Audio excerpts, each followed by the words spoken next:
Oh, hello there, and good evening, ladies, gentlemen, and welcome to the MrWarrenHayes Show. I'll give you one choice. I'll give you one chance to figure out if you know who I am. You got one shot. You guess it? Did you figure it out? No, I am not Julio Iglesias. Apologies, you got it wrong. I'm MrWarrenHayes. Thank you all for joining me this evening as we record this delicious podcast live right here on youtube.com/MrWarrenHayes, which is something I do on the reg every Thursday night, 9 p.m. Eastern, 6 o'clock Pacific. I was going to say 4 for some reason, but no, it's 6 o'clock Pacific. Thank you, everyone. Thank you very much for joining us here live because yeah, we record this podcast live every Thursday night. And we talk about professional wrestling. And today it is the 9/9/2021 episode. This is September 9, 2021. I was going to say December. You probably all heard it. It was, Warren's stuttering again. But I'm really excited. I'm excited again to be here back at in Warren Hayes HQ, and bittersweet as always. You know, I always love going to the US, love heading out to Wisconsin, hanging out with the first lady of the MrWarrenHayes Show, Kristen Ashley. Of course, it's always a good time, but it's, you know, and it's always nice to come back home. Don't get me wrong. I really do think one of the biggest qualities in regards to that follows traveling. One of traveling's biggest qualities. Jesus, hang in with me, folks. One of traveling's biggest qualities is the satisfaction of coming back home, of feeling good when you come home. You're like, I'm back. It's nice, you know, that for sure. But it's always bittersweet, you know, when I go out to Wisconsin, hang out with Kristen, and have to come back. But I'm ready to be back. Of course, you know, completely miss my lovely fiance. But hey, these are all things that, you know, pandemics and immigration rules will only keep us separated for so long. I can tell you that much. But man, I love going. I've really grown attached to Wisconsin as a state because we traveled quite a bit.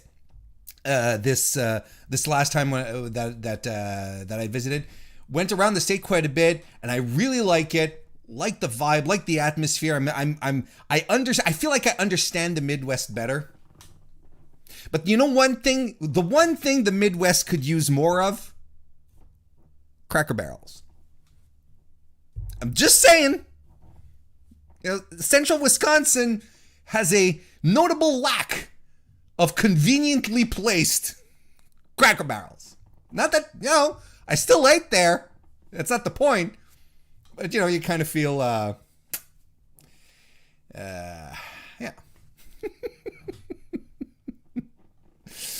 But listen, I'm rambling on here. It's good to be back here, back home in Canada, of course. Hope you guys are having a good time. Everyone who's joining us live right here on youtube.com/MrWarrenHayes. Thank you very much for popping up tonight. Look at who we've got. We got another great packed room here hanging out. We've got Tim Traver, good friend of the show. Tim, how you doing? Nice to see you. We've got Robert Larry, who's here as well. Kelly Tonjes has joined. What did I just say? Kelly Tonjes. I know this. See, that was force of... I'm sorry, Kelly. That was force of habit. I think... Look, Kelly Tonjes is here. It's good to see you. We got Ben, Phantomark82, that you should follow at facebook.com/Phantomark82 for all the great musics that he produces. We got Carlos. Good to see you, sir. Big T is in the house as well. DGMC hanging out. Look at that. Chris Jacobs. Big paws on the pup. My boy JPQ hanging out here. Good to see you, JPQ. Very, very nice to see you. Got JK Schwal, who's here as well. And yeah, it's fantastic. Who's confirming that, quite unfortunately, Central Wisconsin doesn't have much. But I think this is a topic for another stream, because I dig it. It's, you know, you don't need much. Just a Cracker Barrel or two. That's all I'm going to say. For those of you who are joining us live right now, and who've been here who have popped in, you've probably seen I have a live poll running right now. I'm going to do this in lieu of an entertaining pre-roll for the stream when I kick it off, as opposed to previously when I'd have all those fun, entertaining GIFs and clips. Out of fear that New Japan is going to strike down my channel with great, furious, thunderous bolts. I'm going to be doing it, and I'll be running polls like this from the start. And you guys tonight get to decide what my first topic is going to be. So I see if you haven't voted yet, go right ahead. And if you're watching this on demand, well, you can't vote. But thank you very much for joining me at your own leisure right here on youtube.com/MrWarrenHayes. And if you're enjoying what you're seeing right now, as we're going along, give the video a like, a thumbs up. That stuff really helps out. And if you're listening to this on your favorite podcast application, because yes, the audio is available on your favorite podcast application, do consider giving us a like, a subscription, a review. That stuff helps out a lot. And I appreciate everyone who listens on the audio side of things. You guys are awesome as well. I'm glad I can accompany you in your daily commute, doing your running your errands, having a good time, working out. Who the hell would want to work out to the sound of my voice? I don't know. I really don't know. Don't forget to follow us at belltobells.com. That's BELLTOBELLEES.com, your women's wrestling wire. I am currently conducting a whole bunch of interviews. Me and a whole bunch of other people. We've got a gaggle of people conducting interviews with women who have ranked on PWI's Pro Wrestling Illustrated's top 500 list this year. Today, the very first interview was released, one that I conducted with Saki Akai. Fantastic lady over at DDT Pro, and a great interview. You should go check it out. English interview, which doesn't happen very well, so I'm very proud of that as well. Of course, we did it through a translator. Saki's English isn't conversational, but she was just wonderful as well, and I can't thank her enough for her time. Talked about her last year, and I've got a bunch of other people coming up. We've got written interviews on top of that. You know what? We've got a Jordan Grace interview coming up, and that's right. That's a spoiler. And then we got a whole bunch of people doing a whole bunch of interviews. Fantastic stuff. So be sure to go to the website, subscribe to our YouTube channel, youtube.com/belltobells. Follow us on Twitter. It's fantastic stuff. So that's always fantastic. Don't forget that there's the Mr. Warren Hayes Discord that you can join with great joy and great pleasure. The link is in the description, and I hope you join the Discord. It's always a good time. We've got community events coming up. We've got our boy Evan and Sean from the Discord who are going to be holding a G1 bracketology special, a community event, which is going to be next Thursday, if I'm not mistaken, Thursday afternoon. And great thing is that we set up a stage, and if you guys want to come in, and it's like a round table discussion. If you guys want to come in and share your thoughts, you can. You just have to be a member of the Discord to do it. It's really that simple. We're also going to have a G1, some G1 brackets for the Discord as well. A little competition going there, so that'll be fun too. Come on in and join us over on the Discord. Links in the description if you want to do that. And you can also, that's always fun. And hey, you know what else is fun? Becoming a member of the channel here on youtube.com/MrWarrenHayes. You can join, become a member, and if you do, well, not only will you have access to some emotes, exclusive emotes that you can use here on the live chat, but you can come and join me after the show, me and the other members, where we gather around and we continue talking about wrestling. We have a great discussion. And tonight, the All Out discussion continues. It's probably going to be the greatest pay-per-view of the year, the best pay-per-view of the year. There's a couple of months out, but if anyone tops this, I'll be really, really excited. But, we're going down that road. So I want to hear what you, the members, thought about All Out, what you really liked, what you didn't dislike, in all fairness, right? We got to balance out both. So we sit around and we talk. I take live calls from the Discord. In the live chat, we just talk. We talk. Very interactive stuff for the members. So become a member of the Mr. Warren Hayes Show right now. I'll wait. Nah, I'm not going to wait. You can do it whenever. But it's a good time. Come and join us. It'll be a lot of fun. And so that's cool. And it's also a great way to show support for the MrWarrenHayes show. And you know how else you can show support?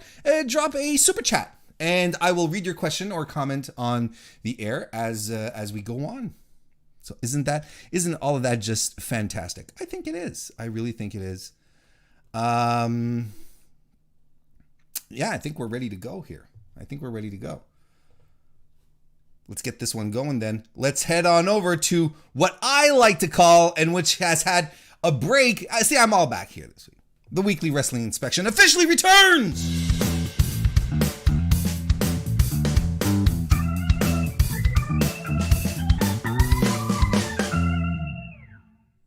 Yeah, baby. I'm going to wrap up the poll here. Going to end that one. And the results are very, very clear for the poll that we ran to see what you guys wanted me to talk about first. My first topic tonight, I'd put on 3 choices, 3 topics, either the PWI Top 500, New Japan Pro Wrestling's Wrestle Grand Slam and the G1, or if you wanted me to start out by talking about AEW All Out, my final review, well, you voted for All Out. So that's what we're going to do to kick this one off. All Out 2021. But by the way, I want to say hello to Beep Boop, who is in the chat. Nice to see you, Beep Boop. Pleasure. The pleasure's all mine. So here we are. All Out Dynamite. Not Dynamite. All Out AEW. I mean, look. There's a lot of people who have been saying this is the best pay-per-view of the year. And I'm going to have to concur. I think from top to bottom, I will easily say that this is AEW's best pay-per-view, period. This is the best one they've put on. And what's wild, right? What's wild is that no real, mind-blowing 5-star matches, it's like... And I know I've probably gotten into very contentious territory here with one particular match, but I'll get into it. But, nothing where you're like, this is a classic. This one blows you away. There's no Omega Page versus the Young Bucks Revolution kind of thing. Like, there's nothing on that level. But everything worked. There wasn't anything that was outright terrible, nothing that didn't serve a purpose. It was a well put together, well thought out pay-per-view that delivered, and in some points over-delivered. And on top of that, you had all the excitement of the new beginnings, of the debuts, the surprises. The kind of pay-per-view that you look at it and you say to yourself, God damn, wrestling is fun. Because that's exactly what this was. It's like, God damn, wrestling is fun. And chat along. Let me know what you thought. You want to share some thoughts out into the world about, you want us to talk about them? Drop a super chat. Let's talk about All Out. I want to hear what you guys thought. Show started off the night with the pre-show. Of course, we all know by now that Andrade and Pac was taken off the card for whatever reasons. There were certainly reasons for taking it off the card. It's all speculation at this point. But we actually started off with the Best Friends in Jurassic Express taking on the Hardy front office, Hamley family office, Hardy Family Floss, the HFO, Matt Hardy and his team of misfits. Matt Hardy, Private Party, and TH2. This was exactly what I was expecting it to be. Just a crowd pleasing, out of the gate, nutty nut bar, just wacky put together thing where everyone was like, hey, let's just have a good time. Let's get the crowd into it. Let's just get excited. Kind of thing. And that's what it was. And that's fantastic. And I loved it. And it was fine. And it was goofy. And that's what it was for. It's a pre-show match. It's not supposed to tear down the house. It's supposed to get people excited. So that's Definitely something that happened there. That was fun. The first official match of the pay-per-view was Miro successfully defending the TNT title against Eddie Kingston. God, I love this match so much. This was right up my alley. 100% right up my alley.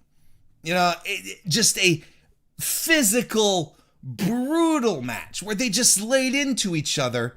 And Miro's chest got purple by the time this paper, well, probably by the end of the pay-per-view too, but by the end of the match.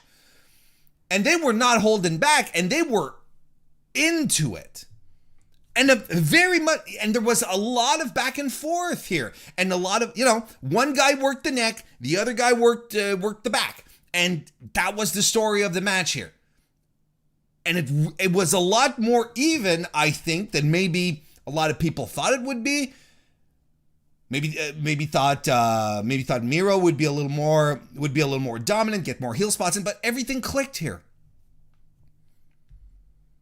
And it made it work. And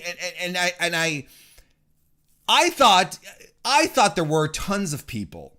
I thought there were tons of people who thought that, let me say that again. There were tons of people who were saying, Miro's going to win this. I wasn't convinced. That, you're not going to take the strap off of Miro. It makes sense, but I wasn't convinced. I went into the match saying to myself, this one could really go either way. So maybe, coming in with that preconceived notion on my end, maybe I got a little more into it, and the near falls got me really excited, and I really bought into Eddie as super credible. But the match was structured to make Eddie look like he really had a chance to do this, that it wasn't him coming back from a big hope spot and then being beaten down again. Then coming back from another hope spot, there was a lot of back and forth. I really, really liked this match. I thought it was a hot match to kick off the evening. Super excited. Great way to start off the pay-per-view. And like was pointed out in the chat, we're getting more. We're getting more of Miro and Kingston moving forward here. What more do you want? We're getting another match between the two. Or did they announce it? Was it at Arthur Ashe? I think they did announce it at Arthur Ashe, right? I think that's what Miro said on Dynamite last night, that he too had to ice his balls after the match or something. And yeah, I think it is going to be at Arthur Ashe. Look, just make it happen again for me.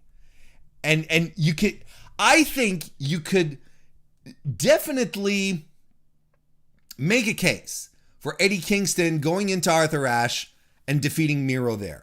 I think there's definitely a case to be done there. I'm excited. Next match we got was another one that was right up my alley, where Jon Moxley defeated Satoshi Kojima. Okay. So you remember the discourse, right? Coming into this match. Do you guys remember the discourse? I do. Kojima. Ooh, bit of a disappointment. Not sure the fans know who this guy is. I'm not sure they're going to be able to figure it out. When you have, I'm going to tell you straight off the bat. And okay, I'm trying to say too many things at once. Let me parse this. Try to not let people tell you ahead of time what you think you know or don't know about. These mythical, casual viewers who don't understand a fucking thing. You know what I'm talking about, right? Like the casual viewer is like the ultimate dummy, right? There's too many stables on AEW. It's going to chase the casuals away. Satoshi Kojima, the casuals aren't going to understand who this guy is. It's going to chase him away. Satoshi Kojima, I will agree to a degree that he is maybe not the most immediate go-to guy where you're like New Japan.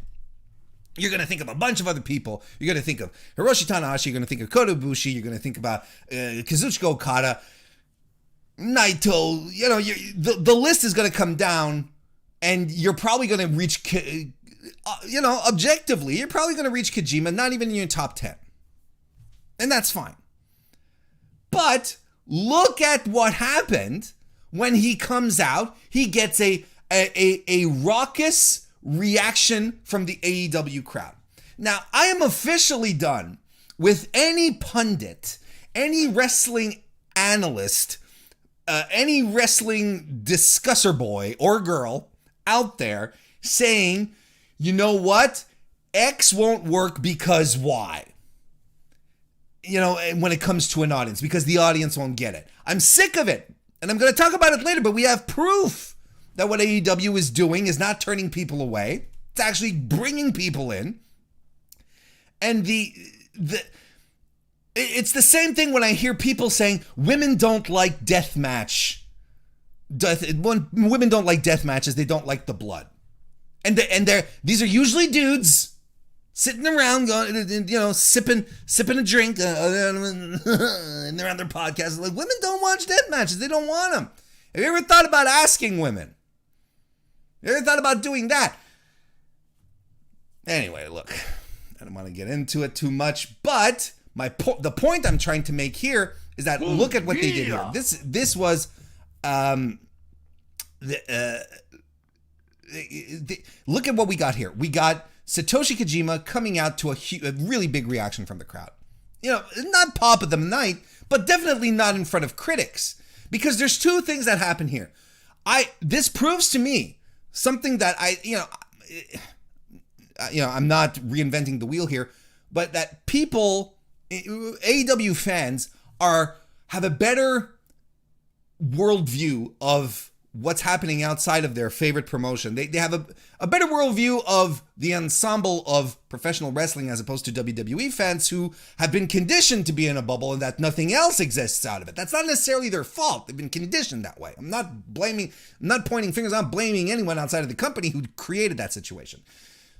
So, yes, I think that on a basic level, AEW fans are more aware of this. But, AEW fans are more privy to being open to that kind of stuff. But, coming back around, I also think that they're very respectful, and that kind of stuff really does help. The fact that they do have this understanding really does help welcome outsider wrestlers who come from the outside, and they're like, we're very happy to see you here in our home promotion, our favorite promotion, whatever you want to call it.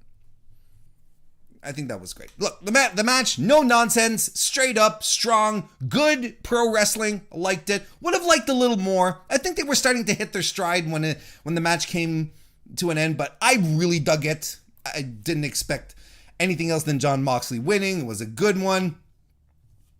And then we get the first big surprise of the night where Minoru Suzuki shows up. We get the full Kaze ni Nare song.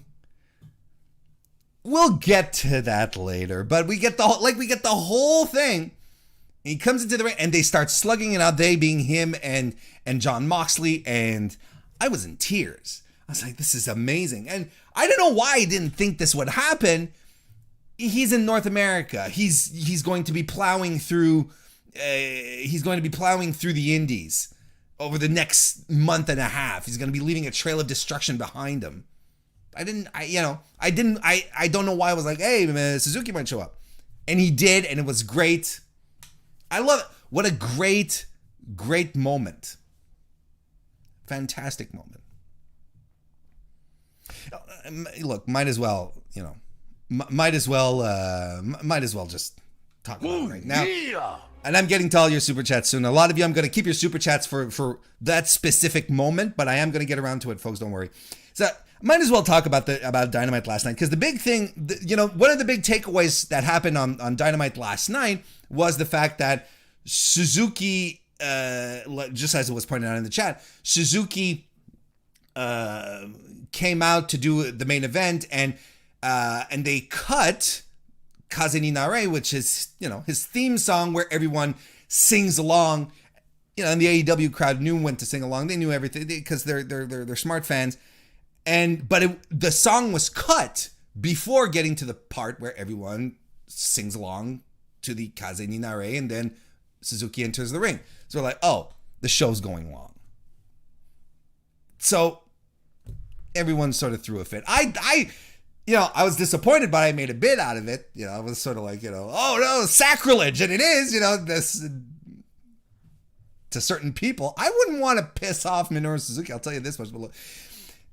Here's my overall takes here. I didn't mind the main event. A lot of people said the main event was too short. I felt it was rushed. It wasn't it was too short. I felt it was rushed. But then it turns out, I don't know if you guys heard, but the match was rushed to the conclusion because Suzuki got busted open pretty bad, and both guys called it in the ring. And they were like, no, we're going to the ending. So the match was indeed cut short, but it was the wrestlers who decided to call it as such.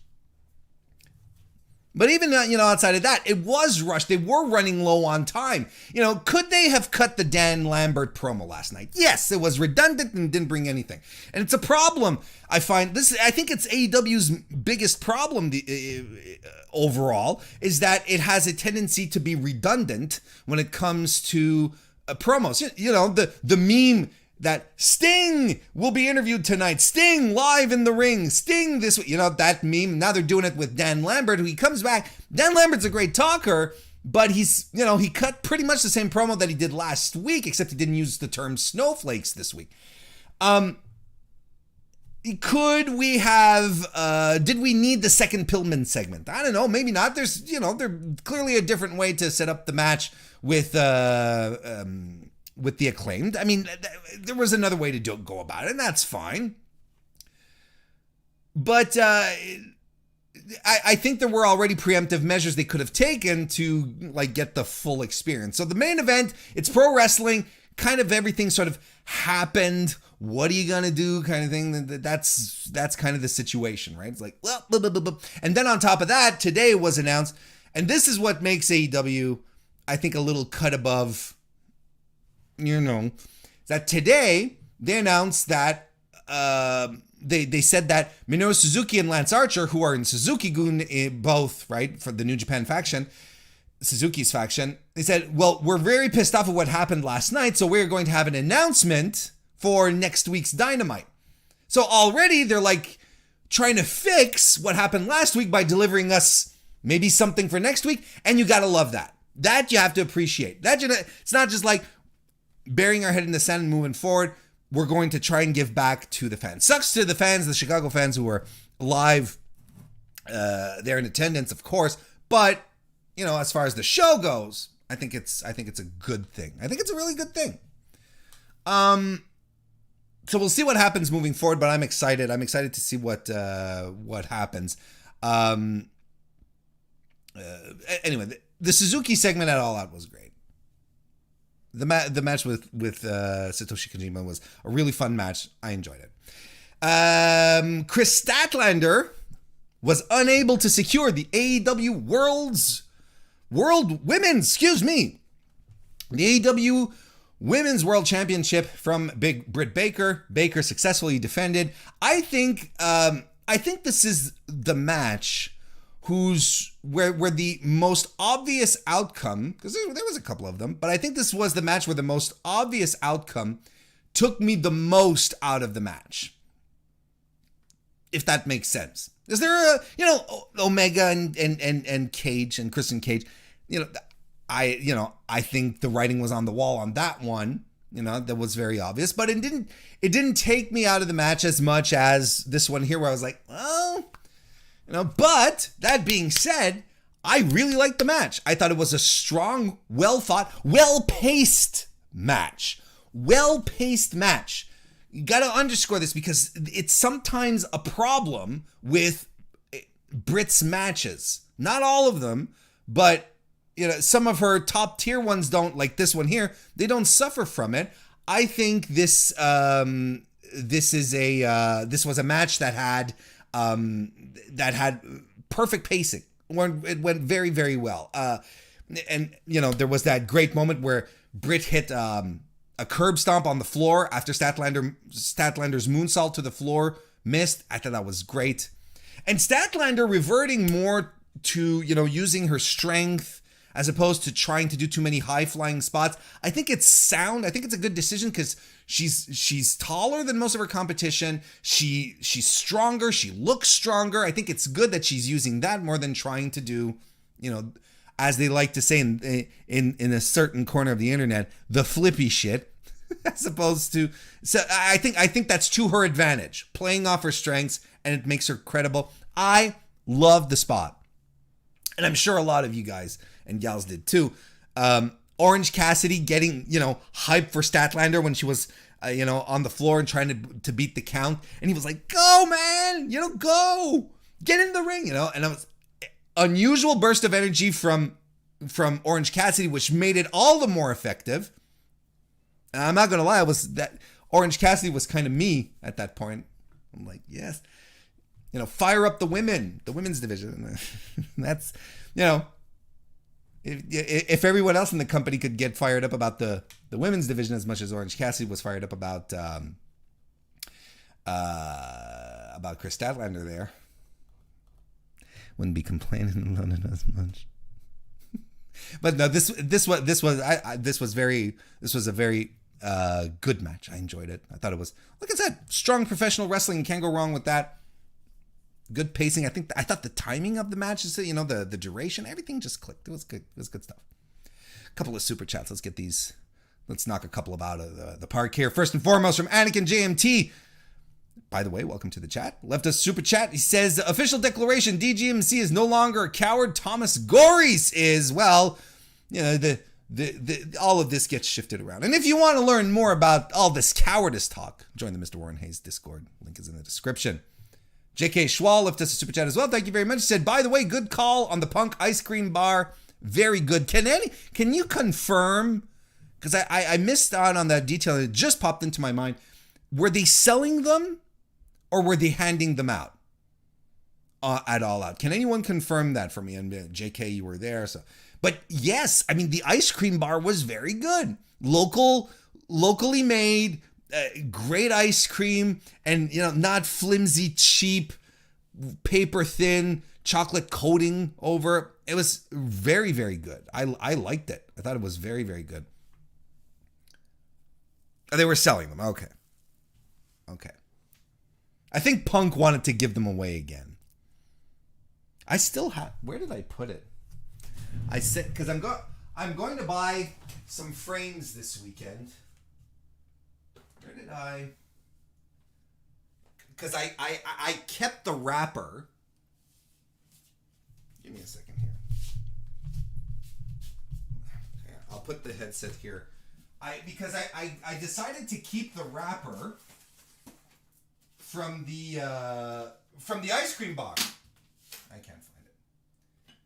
It can't be too far. I probably left it in a bag for safekeeping. But I kept the wrapper and the stick, but I had to eat it. Could not eat it. It was like 1,003 degrees after Rampage, leaving the United Arena. It was like there was no way that ice cream bar was making it back. Absolutely not. But I have it somewhere. I really do have it somewhere. I don't know. Look, it'll end up on in a frame. Y'all will be able to see it eventually. All right. So yeah. Okay. Moving along. The steel cage match. The Lucha Brothers defeated the Young Bucks to become the AEW Tag Team Champions. Chat, you're listening right now. You're paying attention. I want you to press A in the chat if this was your favorite match of the night. Because it was. Yeah, I think it has universal acclaim at this point, right? That this was top match of the night. Everyone is coming together and saying that like there was nothing quite like it. And you know what? I mean, this was a brutal, crazy match. High spot after high spot, and the gushing of blood, right? Donald Gold, welcome to the chat, by the way. Good to see you. And like, I don't want to, and there are, quite a few people in the chat who are like, this was it. For me, this wasn't it. This was not my match of the night. Do I think this was a bad match? Hell no. Did I think this match didn't have drama or stakes? No. I enjoyed the match tremendously. I absolutely loved the callback thumbtack sneaker. I swear, popped right out of my seat when I saw that. Because I unfortunately didn't see it live. I saw it. I was caught in traffic, airline delays. But when I did watch it the next day, I lost it, because that's the same sneaker that the Young Bucks used on Candice LeRae, or close to anyway, that they used on Candice LeRae in PWG all those years ago, that effectively created the legend of Candice LeRae on the Independents, right? That created the whole Candice LeRae is tougher than you thing. This was, so when I saw that, I was like, whoa. And I love that. And my God, did Penta bleed. He just,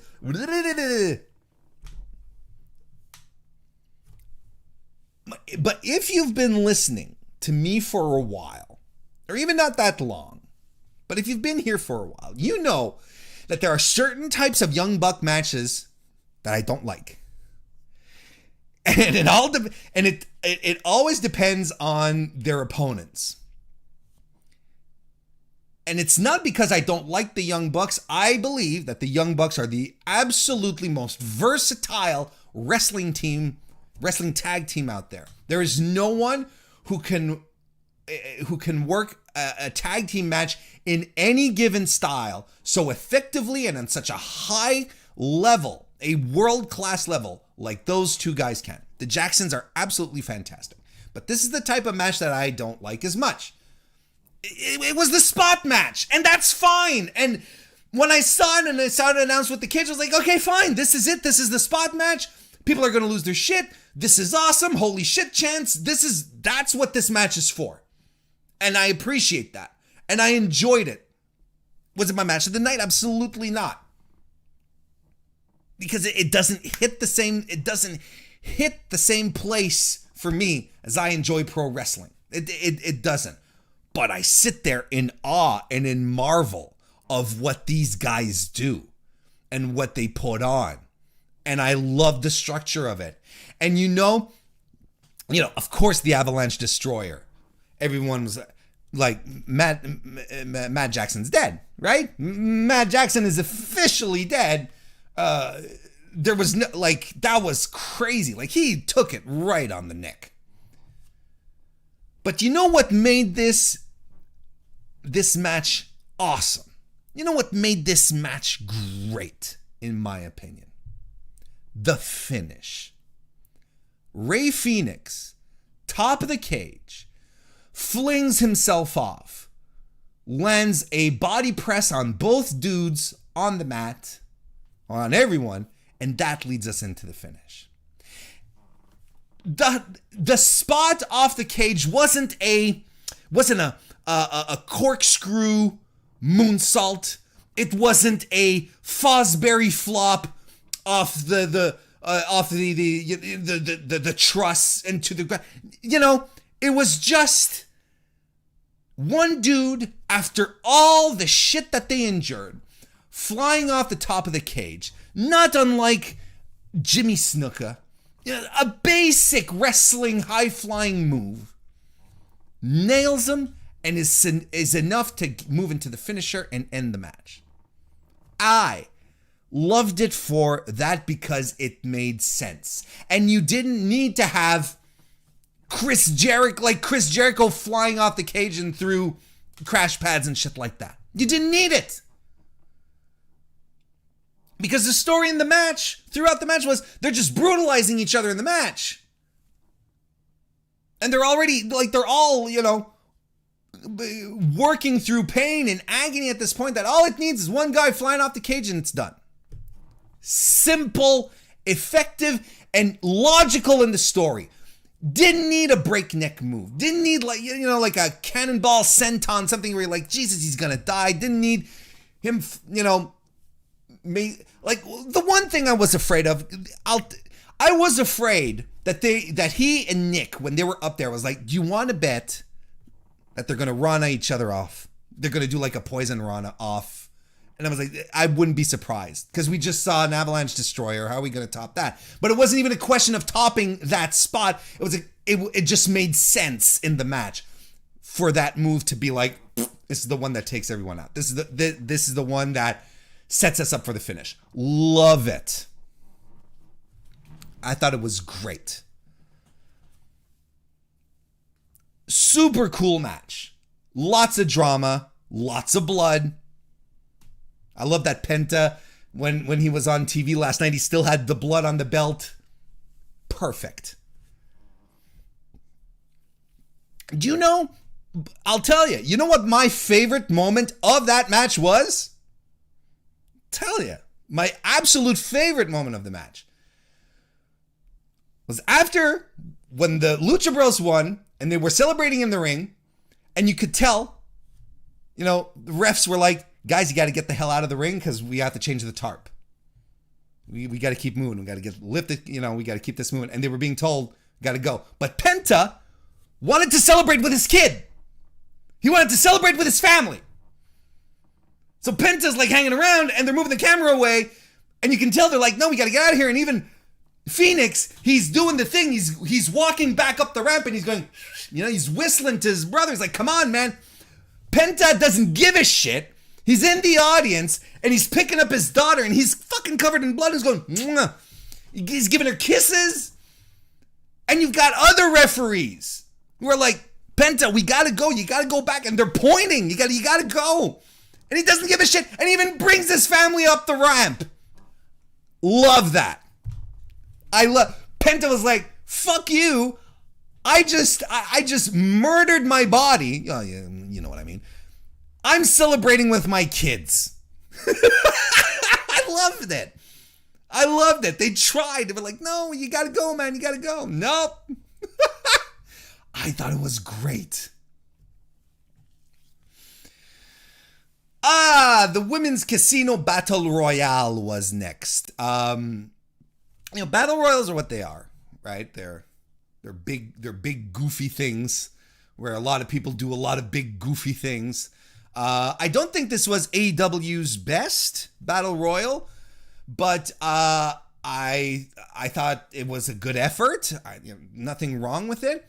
I don't want to go through it. Most of my Battle Royal reviews are essentially that's like, look, but the Riho elimination was suspicious, right? And it kind of feels like it wasn't. It kind of feels like it wasn't. Like it wasn't supposed to happen that way.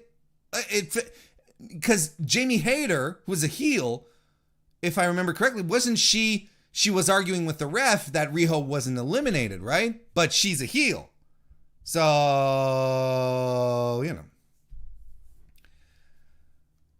But look, let's talk about the principal stuff that happened here. Of course, the reveal, Ruby Soho, right? With the music, I thought was awesome. Coming out with the music. I'll tell you, only nerds get pissed off when wrestling companies such as AEW use licensed music for their wrestler entrances. Only nerds do. Why wouldn't you use a song that has a theme to it, that has a sing-along aspect, and that most people know about? You can't instantly just jump in and start singing along with it. It made Ruby Soho's debut even that much more awesome. And if you didn't get shivers seeing that woman walk out of the tunnel and just stand there for a second to soak it in, If you didn't get shivers for that, yeah, you're a corpse. I'm exaggerating. You can react whatever way you want, but it was so wonderful to see her come out and just enjoy the moment. She's like, yes, this is a live crowd. People are excited to see me. I get to wrestle. This is great. Why wouldn't you be excited about that? The final confrontation with Thunder Rosa was great. And you know what was even greater? The crowd was red hot for this. They were red hot to see Rosa and Ruby Soho go at it. And we are at a place right now, ladies and gentlemen, boys and girls, children of all ages. What does Dan Reed say? Guys and gals and non-binary pals. And I like that. I think I might try coining that one too. Guys, gals, non-binary pals. This is where we're at right now with the AEW women's division. You red hot women, AEW has them. They do. Britt, Ruby, Rosa, Riho, who is still uber beloved by the audience. You just go back and listen to the reaction she's been getting. Chris Statlander, Anna Jay, she returns to a huge reaction. Ty Conchi has been over for months at this point. Even fucking Julia Hart, who can barely wrestle. When I was there live, both in Milwaukee and in Chicago, watching the dark tapings, audience pops huge for Julia. We want Julia chance. They've got the women to propel this division forward. They've got people invested in these women. There is no more reason for AEW to sit down on this division and say, or not say anything, just ignore it or leave it in a status quo that it is right now. There's no more reason to do it. There hasn't been reason for them to let that happen for a while now, but we're right now with the hiring of Ruby, there is absolutely no reason, zero reason for them to be like, we'll just, continue building. They've got the momentum. They've got the women's wrestlers that people want to see. They're excited about it. So at this point, there are no more excuses. And all the excuses, you have to give it time, Warren. We're coming into 3 years at this point. 3 years that we've been told, AEW is going to build the greatest women's division of all time. This is what we want. 3 years. And they have it. They have the talent. They have the depth to have it. So it's on them at this point to continue on with that promise that they made to us when they started, when they were doing the grassroots press conferences and whatnot that year before All In. That's exactly where we're at. We're still at the same point. But Warren, COVID took all of their Japanese stars away. Well, they're here now. In fact, they brought back Riho. They brought back Emi. Yuka's not around. But in the meantime, they hired a whole bunch of other people. But they're not even that reliant on the Japanese women. And if they had been as reliant on the Japanese women as they were, and they wanted to pursue the women's division and make it stronger, you know what they could have done? Do you know what they could have done during COVID? If their Japanese women weren't around because they were stuck in Japan, they could have hired other women, just like they did with the dudes during COVID. The pandemic didn't keep AEW from hiring guys, right? And continuing on that front. Sorry, we can't push the women right now because all our Japanese ladies they're in Japan. Oops, sorry. It was a load of bullshit then, and it's even worse now. It's an excuse that you can't sit on anymore. But Warren, the women aren't ready for TV is an excuse I heard, which isn't it's a weird excuse that I heard, because it's not an excuse, it's an indictment. And if AEW is hiring women who aren't ready to go for television, that again, not my problem. That's they're making poor decisions, right? It was always, and it still is, the weirdest excuse. But now they can't even go down that route anymore. They have tons of TV ready women who are ready and able to go. We've talked about Thunder Rosa, Thunder Rosa's what? Serena Deeb. Let's not forget Serena. Serena is an absolutely fantastic wrestler. They just recently hired Jamie Hayter, and I'm aware now that there's probably, my voice is cracking. I'm aware at this point that there's probably some of y'all who don't quite know who Jamie Hayter is. And Hayter is a world-class talent. She has been a fixture in Stardom. She is absolutely, she is an absolute bomb of a hire. She adds so much depth and experience. You could have seen, if the experience showed last Friday on Rampage when she was fighting Red Velvet, and Red Velvet at some point sort of whiffed a move. Well, Jamie Hayter, in all of her glory and experience, she was able to mask the problem so that it didn't come across quite as harsh when she was on TV.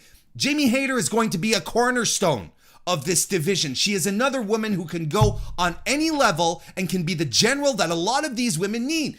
A lot of the women that are going through the training, that are not, people who've wrestled in Stardom or in WWE, who still need some seasoning, who still need some guidance. She can absolutely be that person. And let's keep talking about these women the training successes that AEW has. You can't even say, AEW has to hire more people.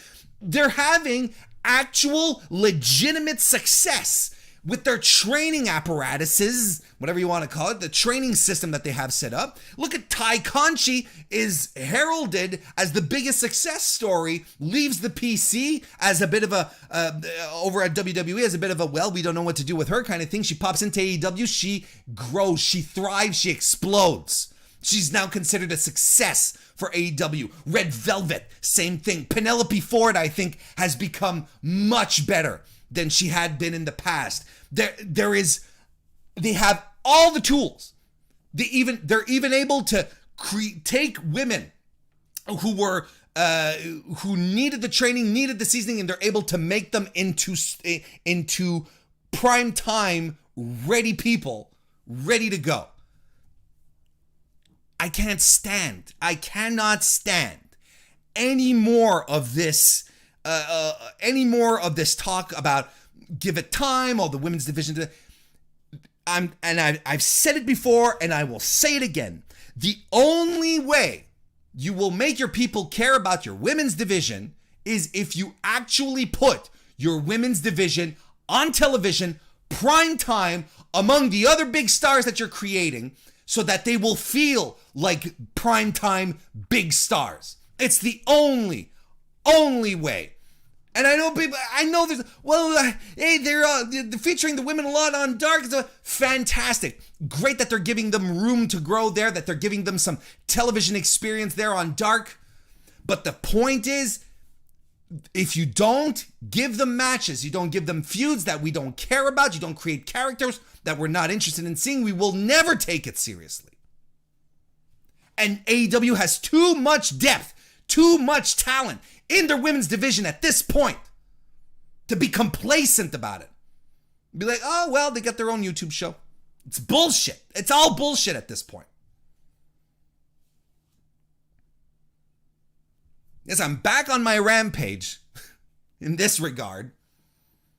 Because if you objectively sit back and you look at it, the women of AEW, there is no reason why this division should not be held in the same esteem as the Impact women's division or the WWE, the NXT women's division.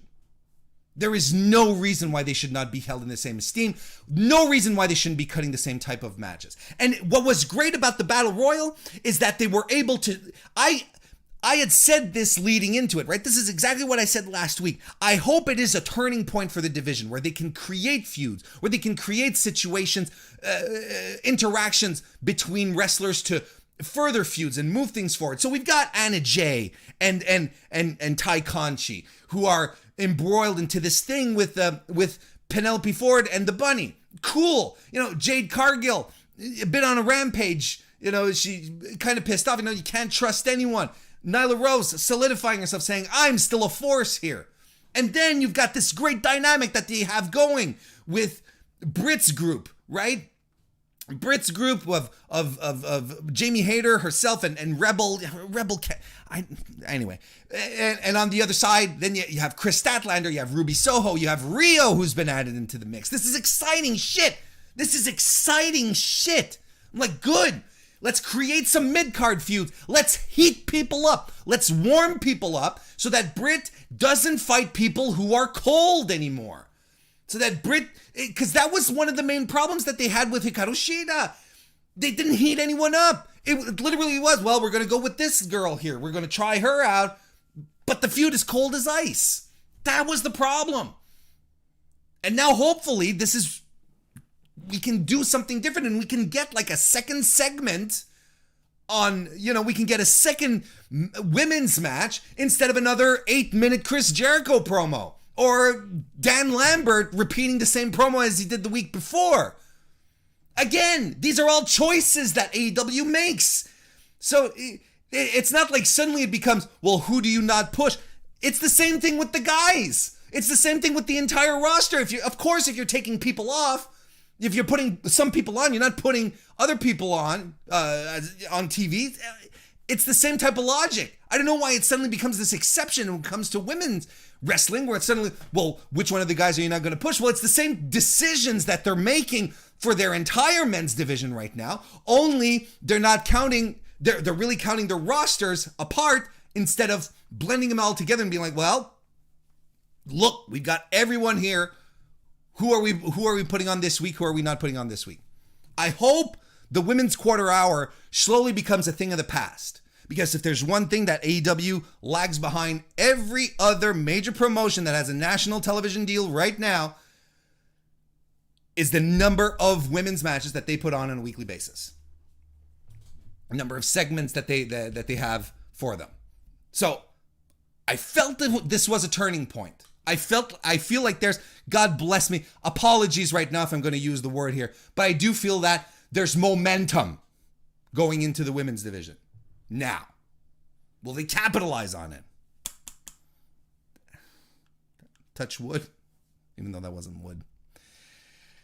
Anyway. I want to say hello to Conrad from Everything Pro Wrestling, and Evan Wright is here. How you doing, Evan? And Jason PS3 is here. Good to see everyone. Welcome to the chat.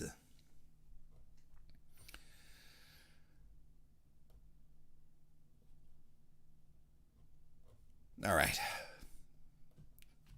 Imagine that, me getting heated talking about women's wrestling. Fuck, it's hot. Okay. Chris Jericho defeated MJF to keep his career. Okay.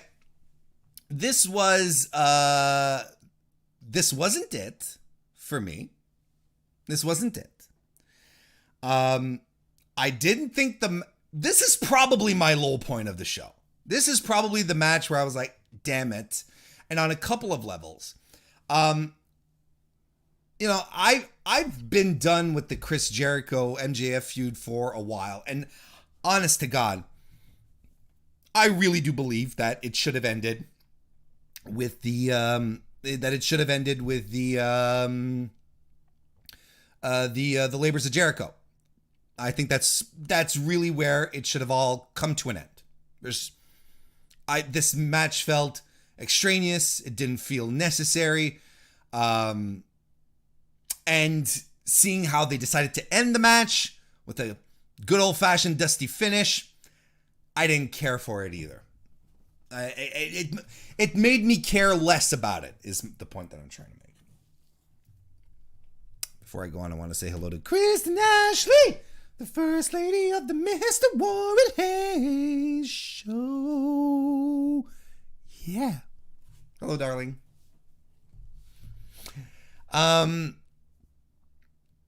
Yeah, the Dusty Finish stuff, I hate that.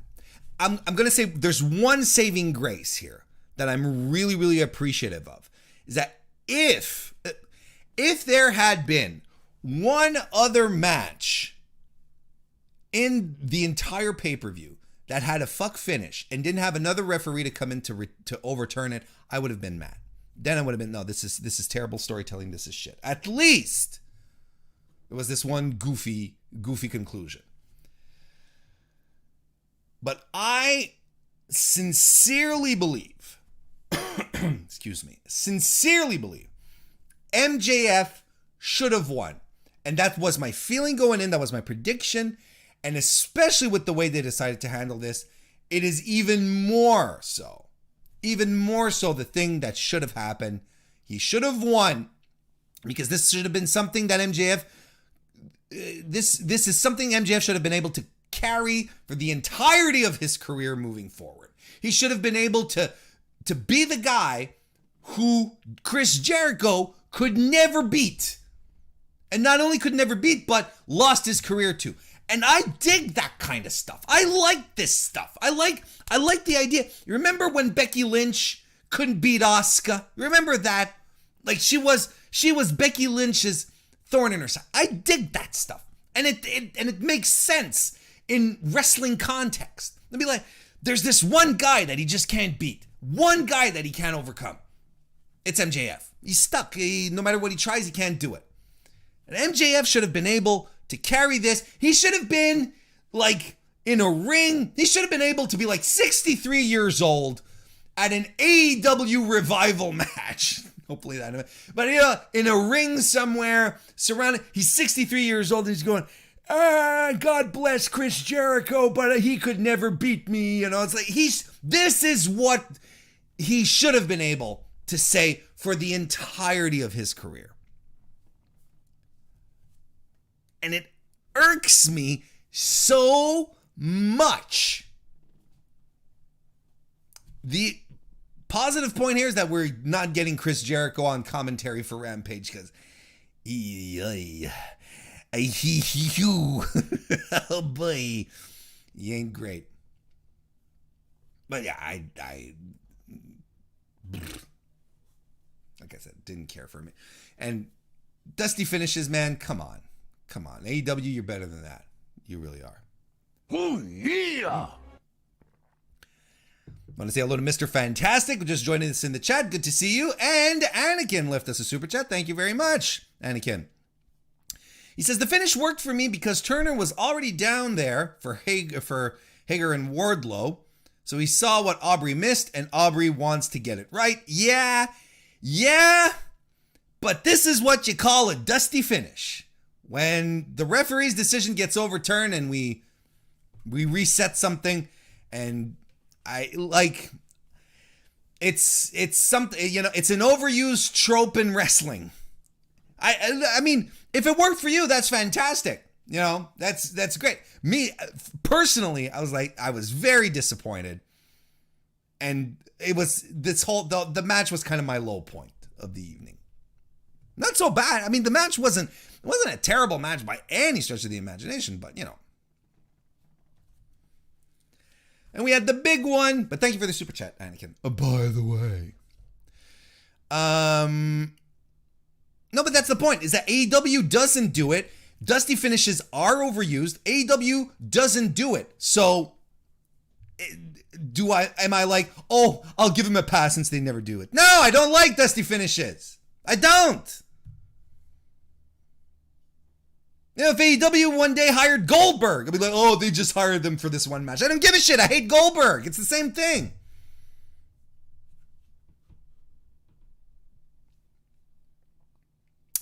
Let's go to the big one. The big one. CM Punk defeated Darby Allin. Clean as a whistle. This match ruled. This match ruled. And it was unquestionably my match of the night. Because in my opinion, because this is what it is, it's all opinion, right? What I saw in that match was the perfect 7-year absentee veteran making his return versus the young, hot, up-and-coming superstar.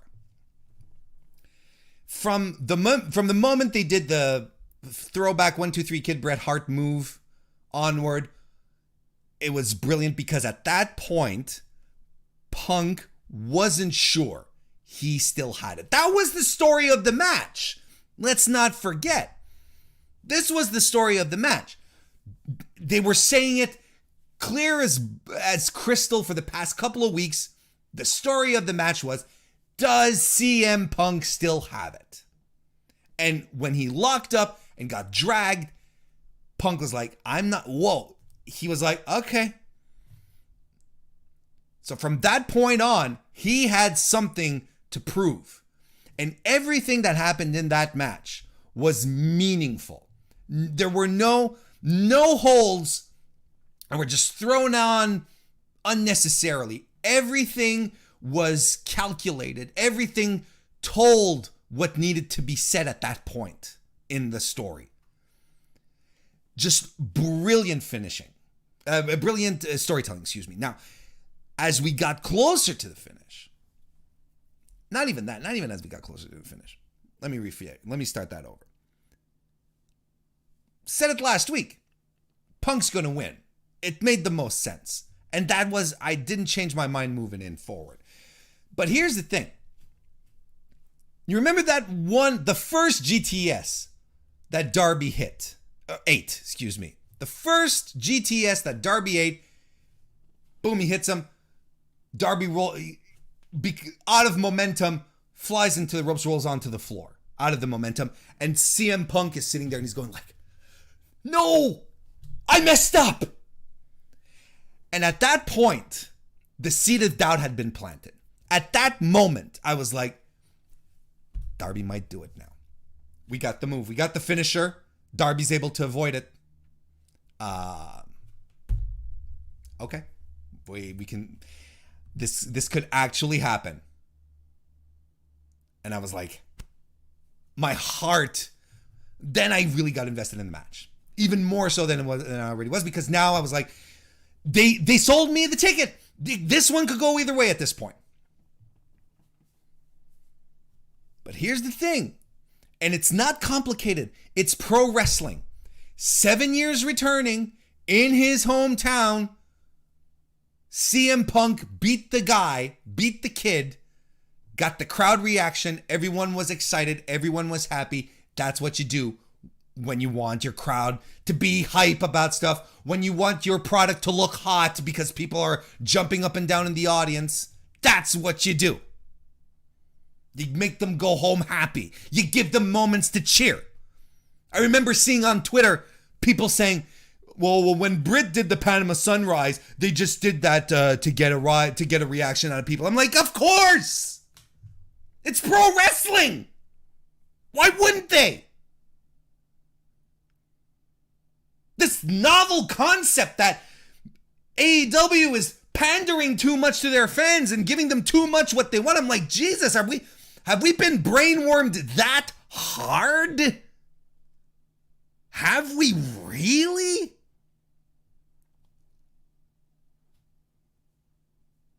To the point that where wrestlers do cool shit that make people react in the audience and they're like, well, they just did that to get a reaction. It's the whole nature of the goddamn business. Anyway.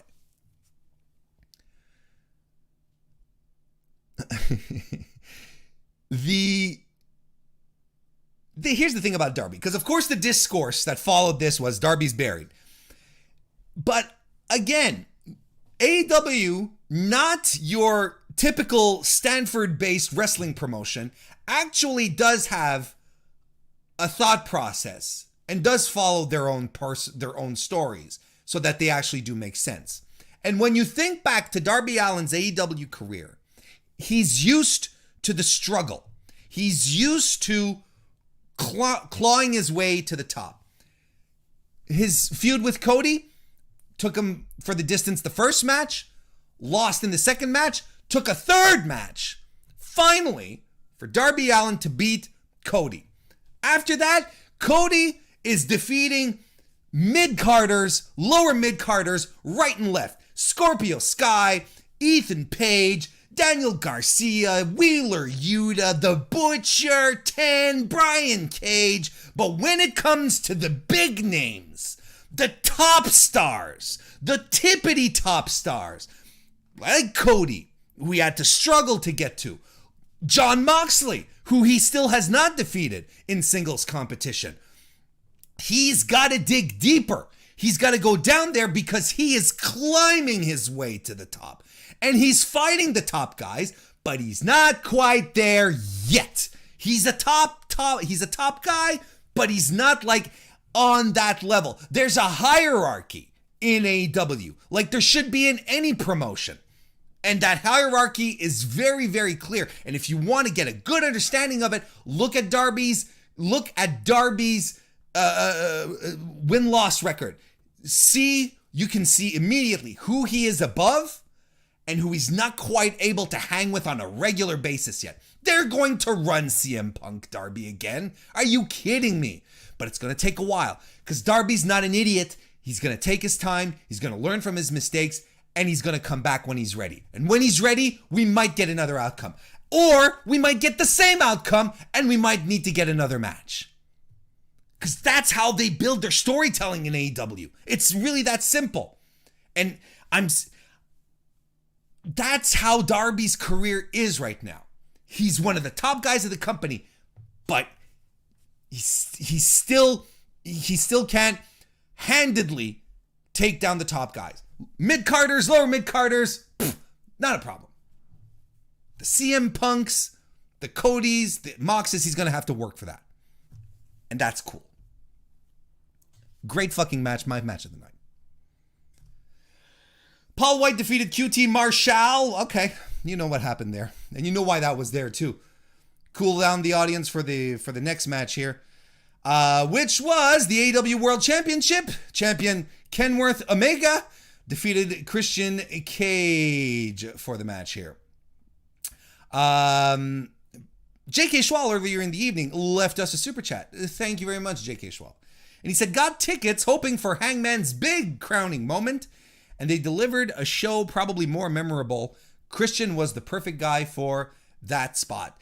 I will say that Christian was the perfect guy in the circumstances. Considering CM Punk, considering the debuts, considering everything, I think he fit.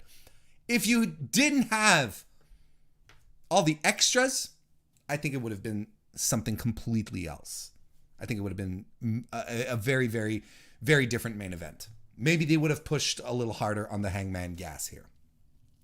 Who, by the way, I still think is the guy to dethrone Kenny. But I'm glad you were able to be like, hey, this is fantastic. Not seeing Hangman's crowning achievement, but at least, Christian gave me a good show, and I appreciate it. Thank you very much for the super chat, J.K. Schwal, and I'm glad you enjoyed it. But here we go. This is the thing.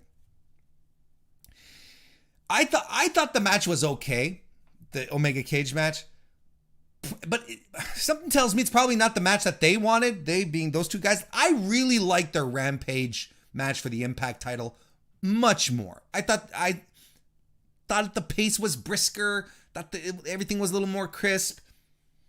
The All Out match. Like the table spots were cool. The Avalanche One Wing Angel was impressive as hell, but it felt like a disconnect. I feel that that it was a move Avalanche, like any Avalanche finisher. Let me paint a big, broad paint stroke here.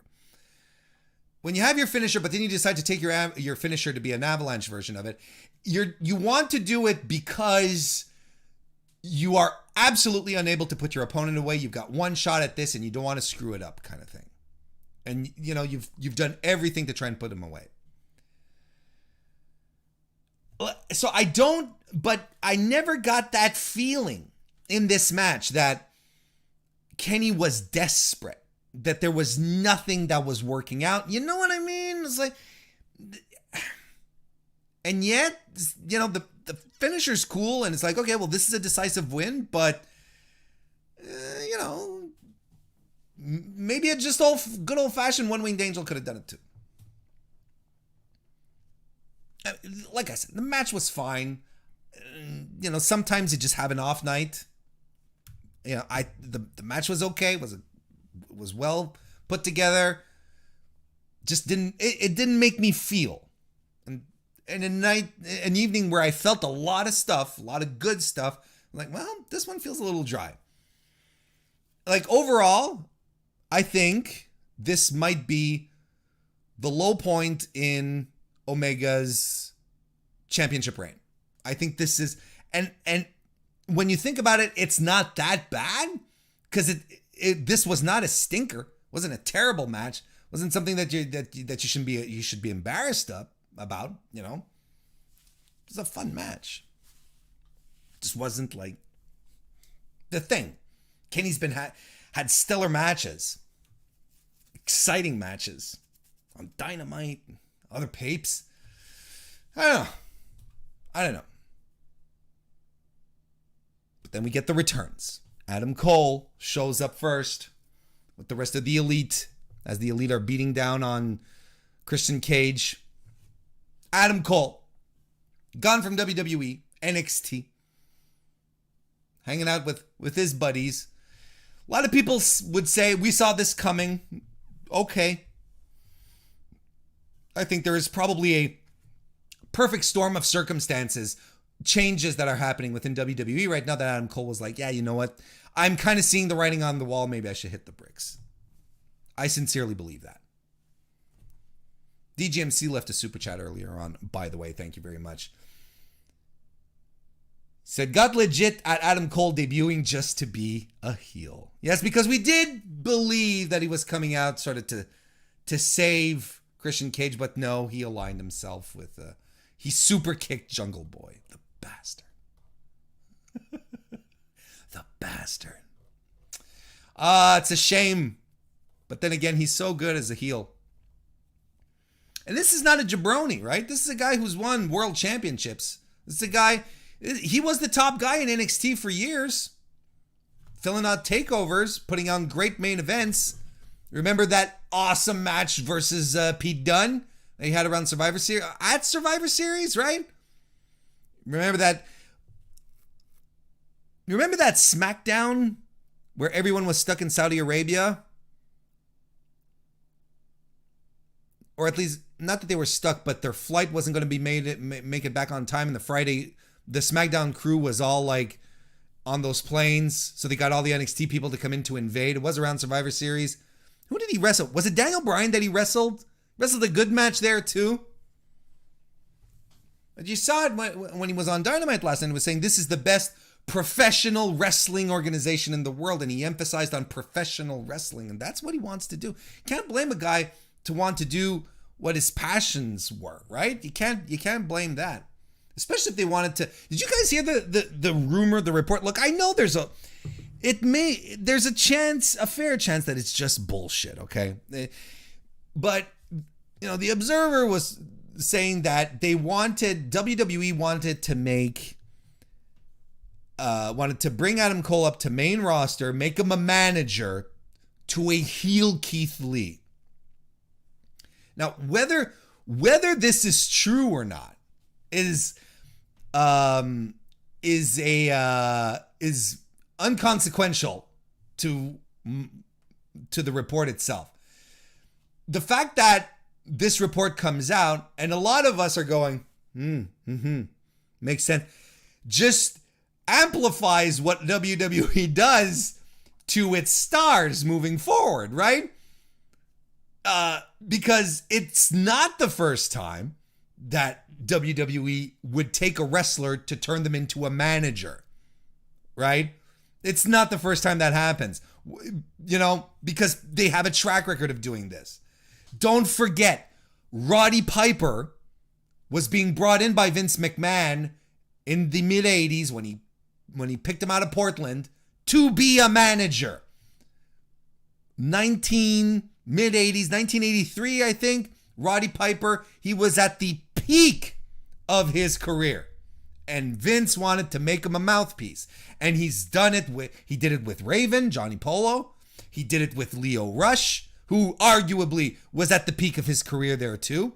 Don Callis, he did that as well. Sean Devari, which is still a nonsensical application of the talents of that man. Drake Maverick. So it's not as if, there's a lot of people who are poo-pooing that report and going, oh, come on now. And it might be entirely false. The point is that the company has a proven, observable track record of doing exactly that, taking extremely talented workers and turning them into managers. And what's even wilder, and this is Jeff Hawkins from Shake Them Ropes who pointed this out, they want to make him a manager in a company that hates managers, that can't even use the word manager on TV anymore. Paul Heyman is not a manager. He's an advocate. He's a special counsel, whatever, but he's not a manager because manager is too much of a wrestling term, right? Vince doesn't like the wrestling terms. It's so wild to me. I am so glad that Adam Cole is there because I think he is going to thrive.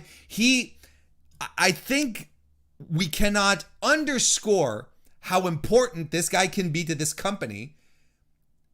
The matches that he can pull out. He is a world-class talent, and you must never forget that.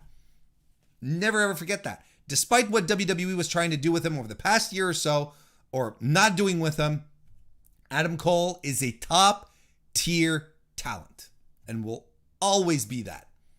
And I think AEW will be the stage for him to do that on a truly national level. It makes perfect sense to me. And then the American Dragon, BRYAN DANIELSON. It's going to take me a while to not call him Daniel Bryan or D-Bry. I'm going to have to call him Dan B. Daniel Bryan sort of rolls off the tongue. Anyway, but it's going to take me a while. BRYAN DANIELSON comes out fantastic. Absolutely fantastic. I love the man. I think he's great. One of the greatest wrestlers of our generation. I could also call him Daniel Danielson. That's all. Chat. He's one of the greatest wrestlers of our generation. Bar fucking none. And he is going to be in a place where he'll be able to do what he loves to do. And I'm so happy. Like I legitimately got choked up because he was working for a company who never truly believed in him, right? Remember, they fired him once, brought him back, but they never believed in him. Even when he was the crowd's favorite, even when he was the guy that the people wanted to see go over, they never threw their full support behind him until their own backs were against the wall. When they tried to say Batista, and everyone except him was being rejected by their live audiences. So what did they do?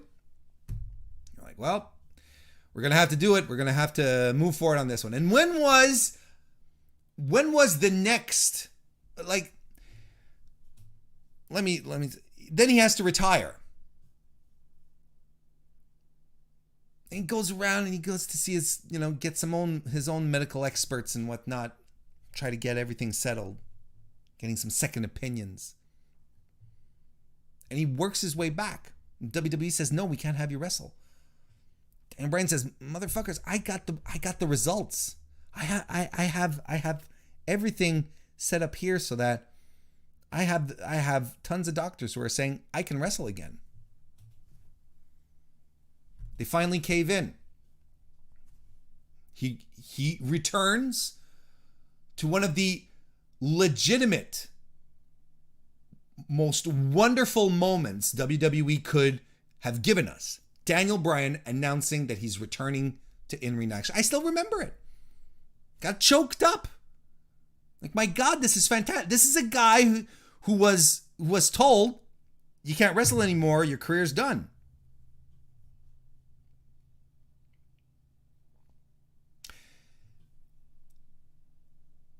So he comes back, and I will say it right here. I will not be the first person to say it. I am not the first person to say it, but I want to make it very, very clear that I am on this train of thought. Daniel Bryan's return, post-retirement, to WWE is the most bungled return. The most bungled return, let's even be wider, thing that WWE ever bungled. They had a surefire thing with Daniel Bryan coming back to wrestling. The fans wanted to see one thing coming out of the gate. They wanted to see him kick the shit out of The Miz. That's what they wanted, because they had been building this they've been continuing this feud through Talking Smack and other venues. That was the one thing they wanted. No, let's have him feud with Big Cass. Let's have Team Yes return. Let's bring the wives into this. It was the easiest layup. This is a running back getting the football handed to him by the quarterback right in his hand. And he's cradling it right here. And the defense has created, and their offense has punched through the defense. And he has a clear corridor to run down into the end zone, 10 yards away. No one can make it in time to hit him. And the running back goes, now I'll go around.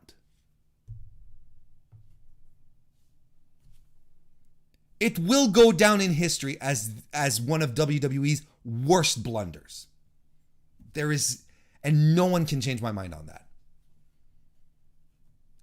Inconceivable. So, and then when they're like, well, Bryan, your return to wrestling isn't turning out as good as we thought. I think we might turn you heel, which is completely, incredibly stupid. But because of the guy they put this, because of the natural talent that this guy had, he was able to make it work, and not only make it work, but create Kofi Mania alongside Kofi Kingston. A complete and utter fuck up from WWE. Start to finish.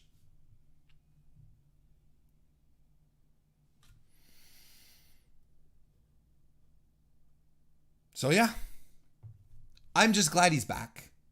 He's going to wrestle in this context. And tell me I'm lying. When you saw him last night on Dynamite, tell me I'm lying. When you saw him last night on Dynamite face to face with Kenny Omega, that you were like, this is not a video game. This is real life. This is something that is very likely going to happen. And AEW is not going to wait a year. It's not going to give us like Daniel Bryan going through fucking, giving us an extended feud with Doc Gallows in the meantime. Make it happen. I'm legitimately stoked for this. It's going to happen. Legit dream match. They fought before, but never on this level. Stoked. Fantastic pay-per-view.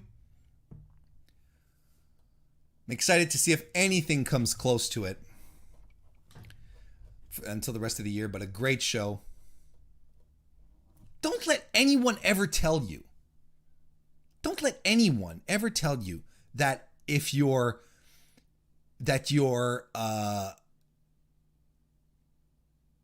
a promotion is doing things to make you happy, that they're pandering to you, that they're being, they're just being stupid. No. Wrestling promotions should be pandering to you. They should be getting you to react. They should be getting you to feel things. That's what's most important.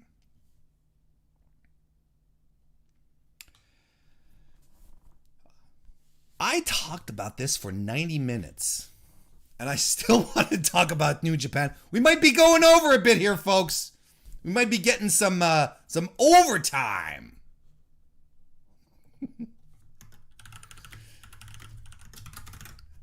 Which is okay. You know what? I'm conducting an interview at 5 a.m.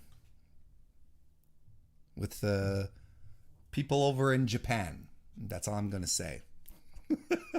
So even if I stay up late tonight, it's not that big a deal. Let's talk some New Japan. New Japan. Wrestle Grand Slam happened this weekend. I don't necessarily want to break down the cards like I usually do.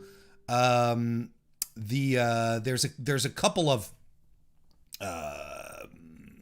matches, that I just want to fly over here. But first and foremost, importantly, gotta underscore this: the Stardom matches that opened up the shows, pre-shows, but like they've done it before at Wrestle Kingdoms and so on and so forth, but they were always dark matches. This was the first time that we actually got Stardom matches broadcast on New Japan World. That was a big deal. 2 tag team matches, 1 per night on night 1, night 2. On night 1, we got Momo Watanabe versus Saya Kamitani, They defeated Lady C and Maika. And on night 2, we had Julia and Syuri defeating Momo and Kamitani again. And they were exactly the kind of Stardom matches that you'd expect. High-flying, fast-paced, violent, just good stuff all around with great wrestlers. And I'm going to tell you, this is what made it great. And even if you're not into Stardom, this is what's great about New Japan in general, right? About their commentary. This is what's great about New Japan commentary. Chris Charlton, Kevin Kelly, they both walked you through what Stardom was, who these women are. They gave you some background, some historical context to these matches, their title reigns, what they've done. So you didn't come sit down here like a couple of dummies and they were sitting there going like, "Wow, that's a great move by Momo." They introduced non-Stardom viewers to Stardom in the New Japan context. Brilliant stuff. So even if you're like, honestly, I don't think there's a better way to dip your toe into Stardom than to watch Wrestle Grand Slam on New Japan World and get this great audio commentary from Chris Charlton and Kevin Kelly, who are just making these matches come alive, making us understand that these women aren't coming out of nowhere. There's a long history of fantastic, there's a long lineage of fantastic matches behind them. This is like great stuff. Absolutely great stuff. I adored it. And good matches on top of that. So you'll enjoy that if you like matches. Let's start breaking down night 1 then. Night 1 had a tag team match. Robbie Eagles and Tiger Mask versus the LIJ team of Bushi and Hiromu Takahashi. That was all right. Then we had a singles match between Sho and Yo, Roppongi 3K, coming apart at the seams. Long-time tag team, junior tag team. Finally, Sho had turned on Yo a couple of weeks ago. This was the big blow-off match. This was the match where everything came down to it. It was a personal match. It felt brutal. Great chemistry between the two. You'd expect that, right? Because they're a tag team, right? But great chemistry and was on fire from the get-go. Absolutely great stuff. It was an extremely strong match that felt important, felt like there was a real grudge. I'm glad that we saw this. I'm glad that they did it this way, and I'm glad that Sho is finally done with Yo. I was done with the Roppongi 3K stuff a while ago. Sho is too talented to be saddled with to be settled in a junior tag team. But then came the big reveal after this match where Sho suddenly, he continues his beatdown on Yo after the match, and out comes Evil of Bullet Club, Dick Togo of Bullet Club, and Yujiro Takahashi, the Tokyo Pimp of Bullet Club, to come and join in on the beatdown and to officially add Sho to Bullet Club, but more specifically to a new sub-faction in Bullet Club, which exists. This isn't a new thing. Sub-factions in Bullet Club exist. Like there's the Firing Squad, for instance. The Elite was a sub-faction of Bullet Club, so on and so forth. But this one is called the House of Torture. So he is the newest member of the newest faction, sub-faction in Bullet Club. Now the thing here is that the idea, and this is what we've heard since regarding the creation of House of Torture, the most lukewarm sub-faction of all time. The idea was pitched by Dick Togo, who is good friends with Gedo, Booker of New Japan. He's very good friends with Gedo, and he pitched them this idea of creating this sub-faction so that Evil could lead and keep Evil up like in a main event type of position. And that's fine. Dick Togo, Evil, they're in act. Dick Togo politicking his way for his buddy. This is fine. It's wrestling. We've seen that before. And they're hoping that eventually it'll lead to, a feud with Jay White, which, could then break away. Then the House of Torture could break away from, but whatever. And it's so strange because right now, like outside of Sho, the Dick Togo, Evil, Yujiro, they are the most underwhelming members of the... I mean, why do you start a faction with Yujiro Takahashi, the Tokyo Pimp? He's been a pin eater for Bullet Club for the better part of 4 years. Unless they decide to suddenly push him, they've got their work cut out for him. It's wild, and apparently, the Roppongi 3K split was hotly debated within the booking committee because apparently they're very well liked and they push a lot of merch. Roppongi 3K, they're good looking lads. Apparently they merchandise sales are very good for Roppongi 3K, but they still decided to do it. I think it's a good move. It's a good move for Sho to no longer be in there, but I have to wonder if it's a good move for Sho to be in this faction with, people that he's going to have to drag around with him, as Yujiro and Dick Togo. Like, this isn't a hot new stable. This isn't like when Will Ospreay dumped the United Empire on us, brought in Great O'Khan and had Jeff Cobb, and you're like, ooh, this is awesome. And then then he pulls up Toa Henare to add him to the, and then you're like, oh, look at this crew. It's like, this is some badasses. This rules. There wasn't anything of that. I don't know how good of a move it is for Sho's career moving forward. Plus, where are all the gaijin in Bullet Club now?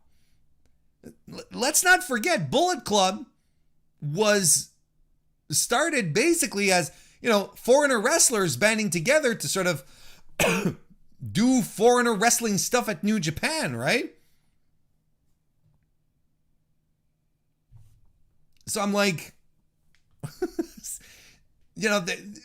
Jay White, who's left? El Fantasmo, the Tongans, Bad Luck Fale.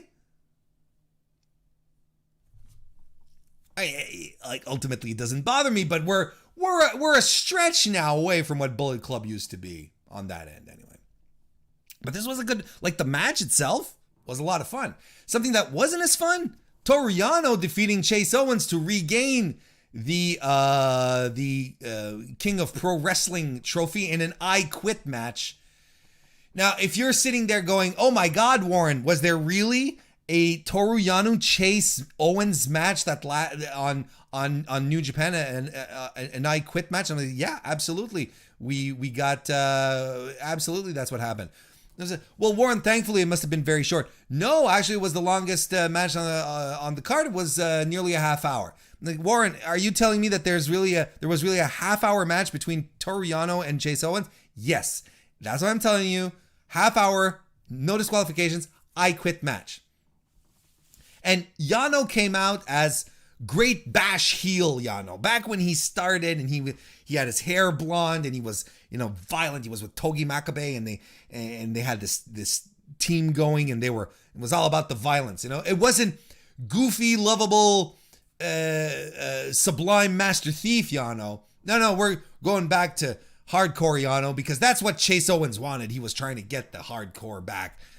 And my God,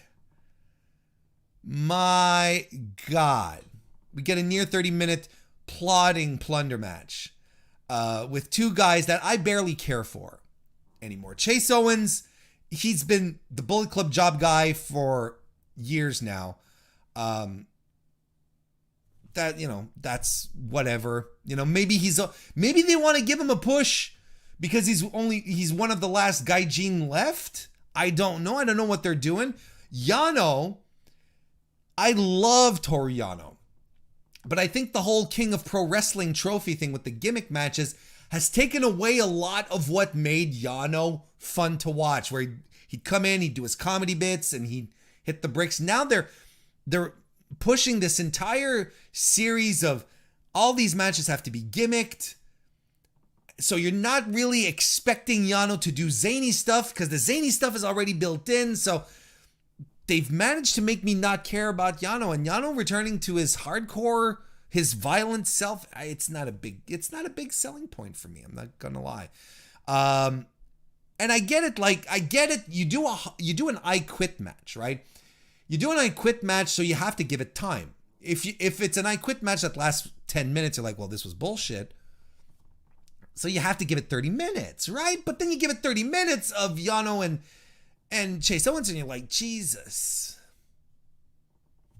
No, this wasn't it. This was not it.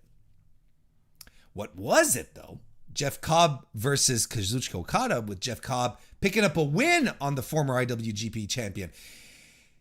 These two guys bring out the best out of each other. They really do, and they clearly have another match in the barrel ready to go. I don't think they've given it their all yet, but they've given the most consistently interesting matches in this leg of New Japan 2021. Still with all the COVID, running these dome shows, like these enormous domes where there's 2,000, 3,000 people seated. Everything is cavernous and everyone is clapping because they still can't cheer. And it's so weird and it takes away from the experience so much. And I get why New Japan is doing it, because the smaller venues, your Karukan halls, your so on and so forth, they're too small. So, and they have to abide by, they're too small to abide by social distancing rules to get a big enough house. So they're going into these huge domes where they can seat more people, but everyone's sort of fucking spread out in this huge MetLife arena, this dome show. It's like, what are they even doing? It's been such a weird strip. COVID, New Japan has not shined pretty during the COVID era. I will tell you that. But this match was really good. So, despite the context, I feel like Cobb and Okada are building this series, and they're building something very, very strong. Every match that they've had has been better. It's been more interesting. There's been more gravitas to it. Fantastic storytelling. We even got the awesome Jeff Cobb stuff that we love. He catches Okada off a crossbody. over the barricade. Like Cobb is on the floor over the barricade, between that spot, between the audience and the barricade, right around the ring. He's on that area, and he catches Okada, who's doing a crossbody, lifts him up and brainbusters him on the floor. Like, and not on a pad, like he's on the concrete. That was great. Okada felt it like himself, as if he's coming out of hibernation. And 2 tours of the islands, 2 fantastically executed tours of the island by Jeff Cobb to wrap this one up. It was so good. Like a really good, strong wrestling match. And if you miss, the brilliant Okada, he's right here. Check it out. It's good. It's really, really good. And then in the main event, we had Hiroshi Tanahashi successfully defending the IWGP US title against Kota Ibushi. I mean, can't go wrong with this, but this was even better than what I was expecting. It's a fantastic match. And you know what helped make this match really, really good? It was a New Japan main event that was under 30 minutes. It was just about an 18-minute match, and it didn't take away from the match, didn't make it worse. If anything, it felt crisper, tighter. Tanahashi always brings out the best in Kota Ibushi. And this match was no joke. And Ibushi this was his first match since falling ill, right? This weird stretch of illness that Kota Ibushi had that kept him away from wrestling. He was flowing, crisp. That golden triangle he hit was one of the best that he's done in recent memory. And when is the last time, gentle viewer, gentle listener, when is the last time, I ask you, when is the last time you saw someone take a man down, bring a match to an end with a series of sling blades? That's what we got. Got Tanahashi, just a series of sling blades on Kota, who takes him on the neck, of course, right? Then he hits a high fly flow, simple finish for the win. Great, great match. But I gotta tell you one thing, Hiroshi Tanahashi, he's an emotional dude, right? Like the retirement stuff, the thing, he cries. He's a guy, in a certain moments he'll cry. He's kind of like Ric Flair, when Ric Flair gets really, really emotional about stuff, starts bawling. Kind of like the same thing here. And he starts crying after the match to Ibushi, and he's sort of kneeling next to him and they're exchanging words. And I'm like, there's something that we don't know about Kota Ibushi's medical condition that probably gave everyone a good fucking scare.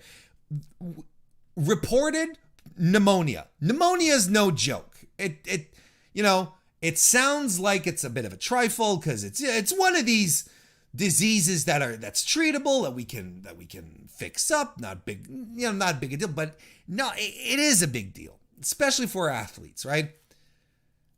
That's what we know, but we don't know how severe it was. We don't know how deep this went. But to see Hiroshi Tanahashi in the ring and he's crying, the waterworks are happening. To Kota Ibushi was like, he's back, but but we're all like, yeah, he was just sick. It's not a big deal, right? There's something going on. There was something we didn't know. Tanahashi doesn't get this emotional for nothing. And he grabs the microphone after the match and he says, "Welcome back, Ibushi." I'm like, yeah, there was something going on here. Great main event. This was a good show. I enjoyed this show. Don't let my review of Yano and Owens put you down. There are 3 very good matches on night 1 of Wrestle Grand Slam that you have to watch. Yeah, I think that you do have to watch. Sure, go right ahead and watch it. You will not be disappointed. As far as night 2 goes, we had the United Empire. We had Great O'Khan and Jeff Cobb defeating Kazuchika Okada and Tomohiro Ishii. That's okay. That's something that happened. We had an IWGP Junior Heavyweight Tag Team match where El Desperado and Kanemaru defeated El Fantasmo and Taiji Ishimori to become the Junior Tag Team Champions again. That's, again, something that happened. We also had an IWGP Tag Team Title 3-way match where the Dangerous Tekkers took on Hiroki Goto and Yoshihashi and the LIJ team of Sanada and Tetsuya Naito. That was fine as well. 2 matches I really want to talk about on this card here. Robbie Eagles defended the IWGP Junior Heavyweight title successfully against Hiromu Takahashi. This was a lot of fun. It was a lot of fun. And I'm glad that they're keeping the belt on Robbie Eagles. I think it was a good move. Eagles is so good, and I think he needs this spot to shine. I'm glad he's just not going to be a transitional champion into Hiromu versus El Desperado, which is a match we still want to see. We still want a rematch to that. But the junior division is very light right now, especially since there's not a lot of foreigners who usually come in to do these matches. There's not a lot of mixing up right now. So it's good that Eagles is getting some shine here. Makes it feel a lot opener, a lot lighter. Eagles on top of that is a fantastic pro wrestler. So why wouldn't you keep it on him for a while? It's going to give more chances for the juniors to shine on top of that. Fucking great finish to this match on top of it. Such a great finish. Eagles been working the leg for the entire match. Gets Hiromu into his finisher, which is the Ron Miller special. Hiromu, he's in pain. He's crawling to the ropes. Tries to grab the rope. Robbie Eagles like, brings him back to the middle. Hiromu's like, no, I will get through this. And he goes for the ropes again. Eagles not only drags him back, releases the hold, beats the shit out of Hiromu's knee, locks the Ron Miller special back in, and he leans back. He's dragging Hiromu. He taps out. Fantastic. Big win for Eagles. I think Hiromu Takahashi could have a good match with me. That's not the point. I think he's one of those wrestlers you just can't have a bad match with. But my God, Eagles is so good. And this is a big feather in his cap. Tapping out Takahashi, big deal, great match, fantastic stuff. I enjoyed it a great deal. And then the final match that we got was the IWGP World Heavyweight Championship, successfully defended by Shingo Takagi against the leader of the House of Torture, the most lukewarm faction of all of wrestling, Evil. And again, I said I wanted to talk about it, but there's not that much to talk about. It wasn't a bad match. And this, you know what it felt like? It felt like a good old-fashioned territories fight where the heel is unlikable and he's not that great and he's fighting a very charismatic and likable babyface, which is entirely Shingo. And I feel like it was built that way, and it kind of felt like that, and it was a 30-minute match, so, not too long by New Japan main event standards, but I think it didn't need to go 30 minutes. You know what I'm saying? It really didn't. Good for everyone involved, though. And I'm not surprised that this type of match gets booked like that, though. I'm not surprised, because Togo and Gato are big territory guys. They love their American territory wrestling. So I'm not surprised.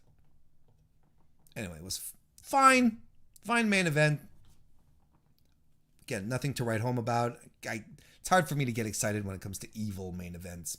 I think I'm going to have to learn to live with it since he's getting his own faction. Ooh. During the show was announced that Wrestle Kingdom this year, Wrestle Kingdom 16, I think. Is it 16? I think so. Right. Got a brain fart. Doesn't matter. But Wrestle Kingdom this year is going to be 3 nights. January 4th, January 5th, and January 8th. For some reason. A couple of days later. I don't know why they're doing that. Look. There's a lot of people who are saying, oh, well, they're doing 3 nights because they're bringing the AEW guys over. If you say so. I don't know. We're like right now, the decision to make Wrestle Kingdom over 3 nights is bizarre. And I can only think that it's because they're expecting the COVID restrictions to still be hampering their capacity to be running full crowd stadiums. So they want to stretch it over 3 nights so that they can still get the same number of tickets in larger venues, but not be able to fill them out because of social distancing and other restrictions. I sincerely believe that that's what the situation is. I don't think it's a situation where they're like, yes, we're bringing in people from all across the world to do this huge multi-promotional show. I don't think New Japan would want to do that on the main show of the year, right? Not that they shouldn't have, and they've done it before, having matches with outsiders coming in for one night, like Chris Jericho, John Moxley, that's fine, people who are adjacent to New Japan. But, I think it's a lot of wishful thinking from a lot of fans right now who are like, okay, Supercard. I still think that we're going to get the Tokyo Dome. What was the other, the Yokohama Arena, which is another big venue. I think they're just running big venues so that they can seat more people, despite the fact that most of the arena will be empty. That's what I think. 3 nights, I don't understand. Then again, but is it really going to be like 3 nights of Wrestle Kingdom, or is it going to be like WrestleMania Backlash, where it's like, yeah, it's Backlash, but it's WrestleMania Backlash. So is the 3rd night of Wrestle Kingdom really going to be like Wrestle Kingdom Night 3, or is it going to be Wrestle Kingdom, the finishing move or whatever? I don't know. Don't ask me to name your wrestling shows. And then I'm wondering, what are they doing with New Year's Dash? Because New Year's Dash is usually the show after the 2nd night of Wrestle Kingdom, or the day after Wrestle Kingdom, and just move in and like, what are they going to do with that? Are they going to do New Year's Dash on the 9th? I don't like. It's a lot of. It's very strange to me, this decision. But I'm convinced that this is a preemptive measure because they're terrified. I think they're afraid that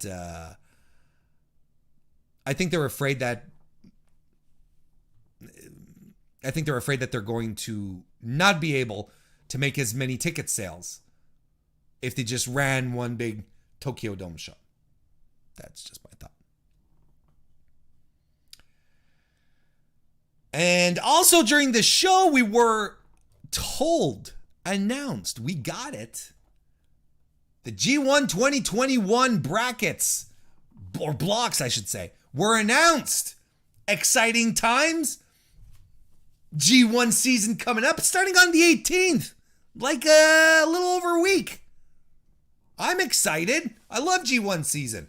These are what the blocks sound like, look like, taste like, smell like. A block, Kota Ibushi, Tetsuya Naito, Shingo Takagi, Zack Sabre Jr., Toru Yano, Tomohiro Ishii, Yujiro Takahashi, the Tokyo Beam, Kenta, Tangaloa, and Great Okan. Whereas in Block B, we're going to have Sanada, Taichi, Yoshihashi, Hiroki Goto, Jeff Cobb, Evil, Tama Tonga, Chase Owens, Kazuchika Okada, and Hiroshi Tanahashi. I think that it is clear from the get-go that the block to watch is the A block. You got Ibushi, you got Naito, you got Shingo, you got Zack, you got Ishii, you got Kenta. It's a great fucking block. It is a great, great, great block with a lot of diversity, great matches that you can have throughout. Block B, you're going to have top-tier matches between Hiroshi Tanahashi, Kazuchika Okada, and Jeff Cobb. I think the rest is going to be very passable. I think those top 3 guys are going to carry a bunch of the under guys here. And yes, I'm throwing Sanada in there. Sanada can get exciting, but only when he wants to. He is so bleak at moments. It's ridiculous to me. I don't understand how drab he gets sometimes. But like it's no question, unquestionably, Kota Block A is your top block for the G1 31. Just a few quick thoughts on some of the entrants. I think Kota Ibushi, I think one of the off of his match that he just had with Tanahashi. I think the big question that we're going to ask here is, will Kota Ibushi be ready to go through a tournament? Ibushi was laying a lot on the ground and was clutching his chest, and after the match he was really, really selling how painful this match was for him. So are they going to run the injury angle? Are they going to run the injury into an angle here moving forward? Is he going to be able to make it throughout the G1? Is he G1 ready? That's going to be something very interesting to keep an eye on very early. Toru Yano might be in an entirely different spot than he usually is in the G1, where he's the comedy guy. Usually, depending if they're going to keep moving with his great bash heel persona, or if they're going to revert him back to the Sublime Master Thief.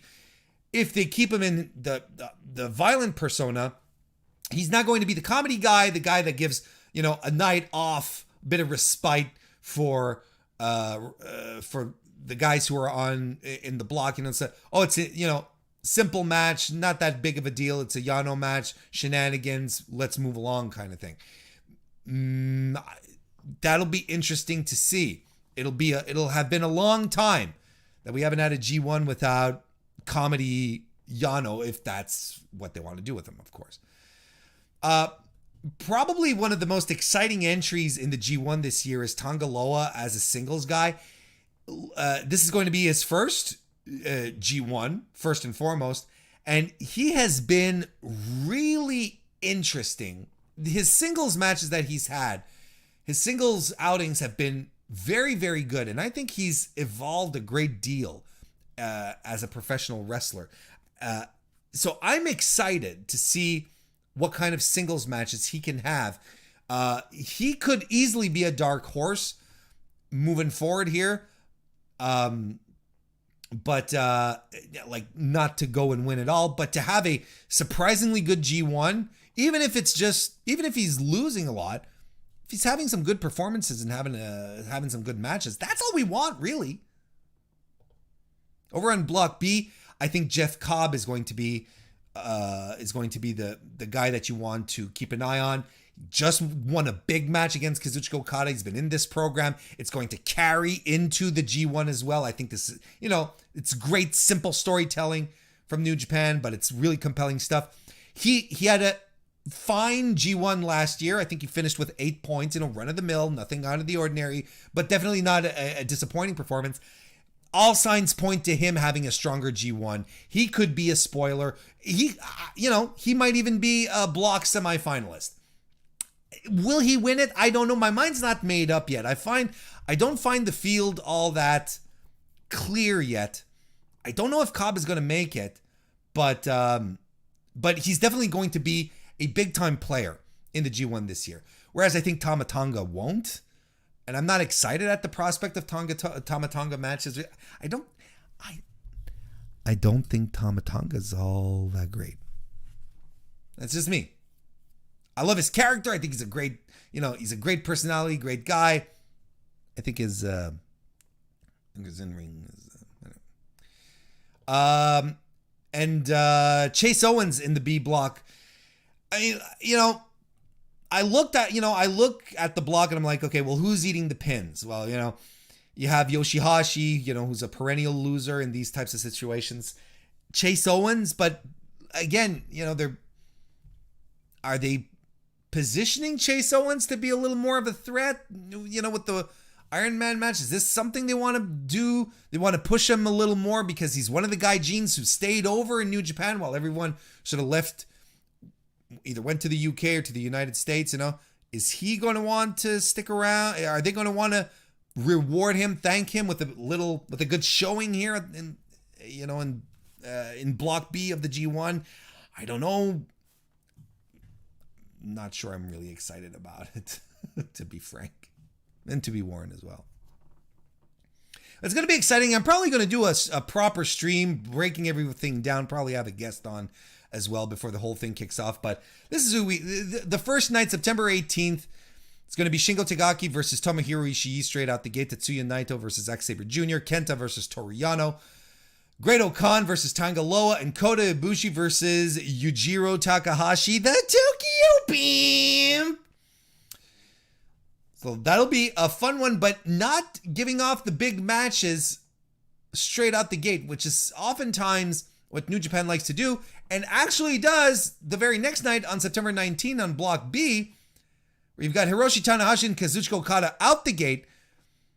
Hiroki Goto versus Taichi, Sonata versus Tama Tonga, Jeff Cobb versus Chase Owens, and Evil versus Yoshihashi. So we've got some good opening matches to kick this off.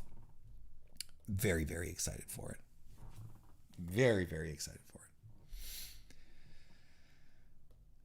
I'm going over nice and proper, folks. I just want to... Are we all doing okay? Is everyone hanging in there? We're having a good time. I know. I'm talking a lot tonight. I really got carried. I just loved All Out. I just wanted to give it some proper love. But right now, just going to wrap this up talking about the PWI 500, which was released yesterday.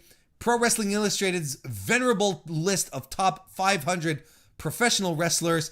Look, straight out the gate, as you guys and gals and everyone in between know, I collaborate with Pro Wrestling Illustrated. We do a lot of stuff together. The fun crew to work with. That's awesome stuff. I'll keep you awake, Anakin. But I didn't have anything to do with the list. I wasn't on the committee. I'm on the committee for the PWI Women's 150, though. So when that comes around, I'll be able to talk a little more in depth about it. That'll be exciting. We'll be able to, chit chat about a lot of things. But here, the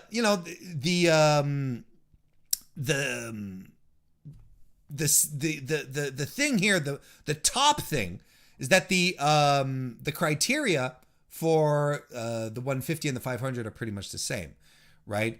And so when the 500 was released, per usual, a lot of people got up in arms, and I just want to talk about the top 10, just very quickly, because I think the top 10 is very interesting. It's always a point of contention in meetings. There's always a lot of discussion that goes around in the top 10 because the top 10 is significant. So I just want to talk about that. But before we do, just want to remind everyone of the criteria that goes into the selecting of the top 10 and the top 500 ultimately. And it's the same criteria that will apply to the women's 150 as well. So the criteria goes like this. It's in-ring achievement. So win-loss records, championships, tournaments, that stuff all matters. Influence, visibility and prestige when a promotion, within a promotion and or the industry. So that's also a criteria. Technical ability, quality of maneuvers, matches, ring psychology. That's a criteria there. Competition. So success against the most varied and highest quality opponents. You could have a, perfect record, but if all you're beating are job guys, well, that, doesn't weigh the same way. And activity. You have to have a minimum of 10 matches total or 6 matches in separate months over the evaluation period, which is between July 1st, 2020 to June 30, 2021. And that's another thing that a lot of people are very reactionary about, because they don't realize that the period isn't from the start of the year, from January 2021 up to now. That's not it. There's stuff that happened last year that's taken into consideration. So, so again, I wasn't on the committee. I wasn't aware of, I'm not, I'm not privy to discussions or was involved in any of this. But now that the results are out, and I feel very comfortable in voicing my opinions here, even though, like I said, even though I have a working relationship with Pro Wrestling Illustrated, everything is open to some criticism. Let's go right ahead. As you probably all have heard by now, Kenny Omega is the top dog, number 1 on the top 500 this year, replacing Jon Moxley, who was on it last year. It is a jump of 12 positions as opposed to last year. So he is the number one. From my perspective, I don't think there was another choice to be had when you consider the criteria from AEW. Because here's the thing: it's not a question of it's not only a question of matches, it's not only a question of championships. It's also a question of influence, and it's not a work rate list either, boys and girls. It's it's not something where it's like we evaluate how good a worker someone is and then you put them in those spots. That's not how it works. Kenny Omega, I think, represents the utmost achievement in the past year as far as pro wrestling goes. He holds 3 titles in 3 major companies, 3 highly recognized world titles, defended all of them, defended them in high profile matches across the board, AEW, AAA, Impact. He's been on promotions everywhere. He has helped bridge promotional activity as well.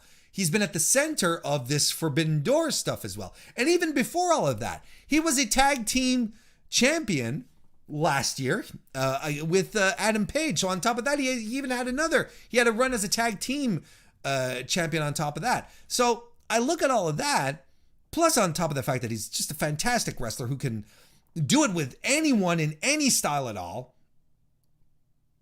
I don't think there was a better number one. And yeah, I do think he's a better number one than the number 2 Roman Reigns, if only because of Kenny's reach in the wrestling industry is much, much more salient than Roman's is.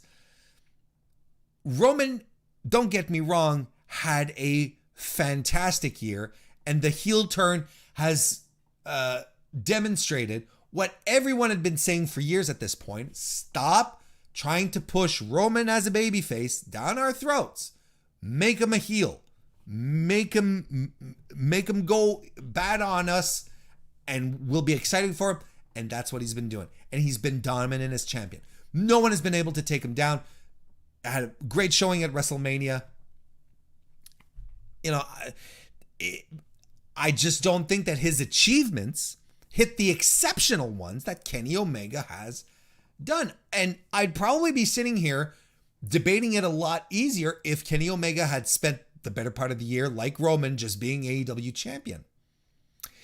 But he was so instrumental to so much stuff in pro wrestling, in multiple promotions. I don't see anyone having a better year than he did. I really don't. Bobby Lashley came in at number 3, which I was really happy to see. I think Bobby Lashley had an exceptional evaluation period from being a monster mid-carder, winning the mid-card title, the US title, and just driving it, never really losing it, being the head of a fantastic stable, finally winning the WWE Championship, which I will continue to say, the WWE Championship is the one with the lineage. That's the one that has the history, right? It's the big one. Black man who does it. I think there's a lot to say about it. On top of all of that, the fact that he is a black man who has won the WWE Championship, I think that's an achievement as well. I think it's something that you can add into the prestige, the visibility aspect of it. It must not be neglected. And he has been dominant. He has conducted himself like a champion. He looks like a champion. He's fantastic. I think it's a fantastic choice at number 3. Drew McIntyre at number 4 is also a very good position as well. I think it suits him well too. I think one of the reasons why he's probably, well, look, I'm thinking about it as I'm talking. Here's the deal. I think I would have knocked him down a couple of marks because yes, he's the guy who carried the pandemic era as WWE champion on his back. He did his goddamn best. with the situation. But, he did lose the title to Randy Orton, did end up losing it again to Bobby Lashley, was unsuccessful in his other attempts to reclaim it right up until June 30th. I guess, the Royal Rumble probably factors in this. Like, again, I'm not in the minds of the committee, but I can't help but feel maybe he's a little high. Maybe not quite. Maybe 5, not 4. Because number 5 is Kota Ibushi, which makes sense to me because Kota won the G1. Here's the thing. Kota won the G1, then had to, then lost his opportunity to get into Wrestle Kingdom, but regained it, won the titles at Wrestle Kingdom, and then came back and unified the titles and became the first IWGP World Heavyweight Champion. I think those are pretty remarkable achievements. Probably where the committee weighted down a little is the fact that he did win the G1, but then lost the briefcase, and then yes, he was the first world champion, but then lost the strap, and then there was a period of inactivity that followed. So those are probably things that affected the outcome.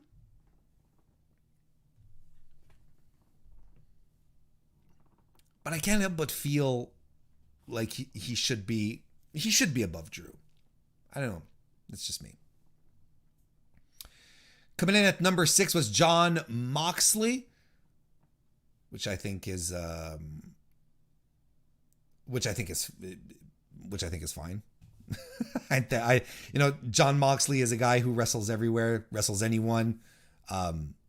Even if he wasn't champion for the entirety of the period, he won the IWGP US title back, or did he did. What am I talking about? Yeah, he did. I certainly why did I blank out on that? So, and he's, fantastic winning record, wrestling big time names everywhere he goes. I think it's a very good top 10 edition there as well. Will Ospreay probably would have been higher if he hadn't been injured, because he's had a remarkable, especially 2020, absolutely remarkable. Finn Balor's in at number 8, and I'm gonna talk about Shingo Takagi at number 9, and maybe I'm gonna let my standum shine a little bit here, but I really think that Shingo should ultimately have been on top of Will. I think they had, all of the matches that they've had were together, and they were stellar matches, probably because of Will's winning record, individual winning record over Shingo, has Will being a little higher, probably due to the fact that Will won the new belt and all that. Those are probably the reasons why Will went over, but if you ask me, Shingo should be above Finn, above Will, because he has been nothing but consistent in his matches, the quality of his matches, the importance of the matches. And I swear, like, if New Japan wasn't in such dire creative because of COVID, I'm convinced that Shingo's accomplishments would shine through a lot more. And everything is so bleak. New Japan is such a rough watch these days.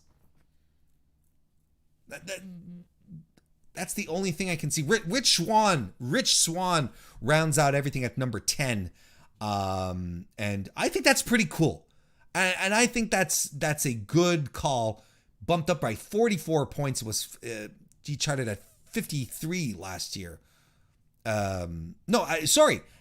220 points he went up. He charted at 230 last year. What am I talking about?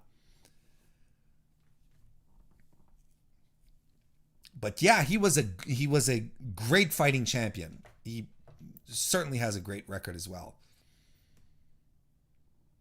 You know, like overall, I don't disagree with the people who are in the top 10, but I'd shift some places around. Like if it was me, right? Like I think Finn is too high. I think Shingo's too low. I'm unconvinced that Drew and Kota Ibushi should be in the positions that they are. I feel they should swap them out. I'll call Kevin, editor-in-chief. Let's see what he thinks. But otherwise, this was, you know, it's always a fun exercise. It's interesting to see. And there's, what's great is, you know, the signed wrestlers, it's whatever. But when you create these lists and you see, since it's such a venerable list, the wrestlers get, independent wrestlers, they see their numbers pop up and they get excited about it. They get legitimately happy about it because it is a mark of how they're progressing in their career. So there is some thought, there is some importance that's put into these thoughts. And, you know, I would be remiss if I didn't point out the fact that this year the list made history because on two fronts. First of all, it's the first year that there's so many women who have charted on the 500. And Trish Adora charted at number 44 this year. And she is the highest charting woman in the history of the top 500 at 44. Record previously held by Kylie Rae at 78, if I'm not mistaken. So our girl Trish, I gush about whenever I get a chance because she's fantastic.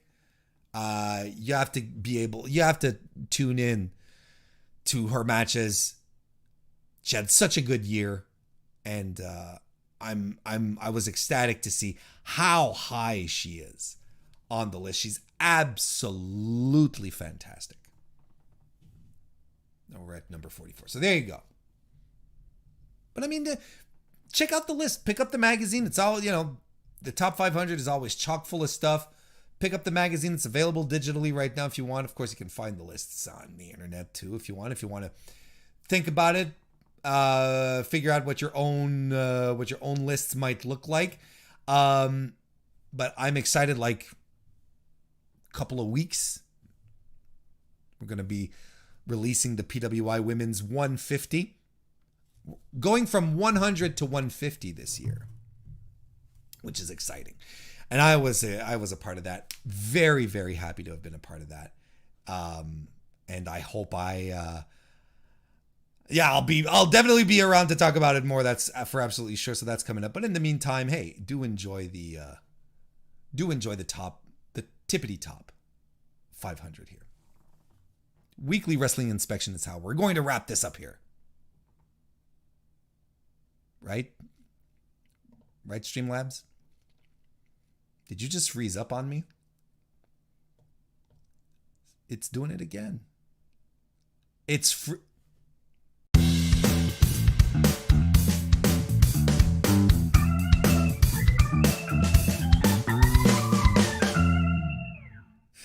I don't even have control of anything anymore.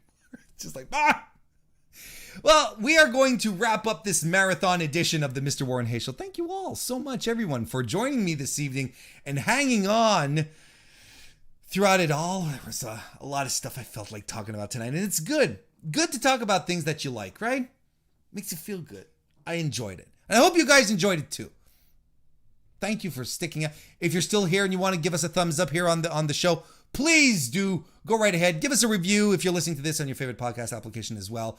And now I'm going to head on over to the not to the Patreon, but to the members side of things. Become a member of the Mr. Warren Hayes Show. Come and join us. We're going to talk some more. We're going to talk more All Out, if you can believe that. I want to hear what you guys have to say about All Out and stuff. Thank you all, everyone, so very much for joining me this evening. I'll see you next time.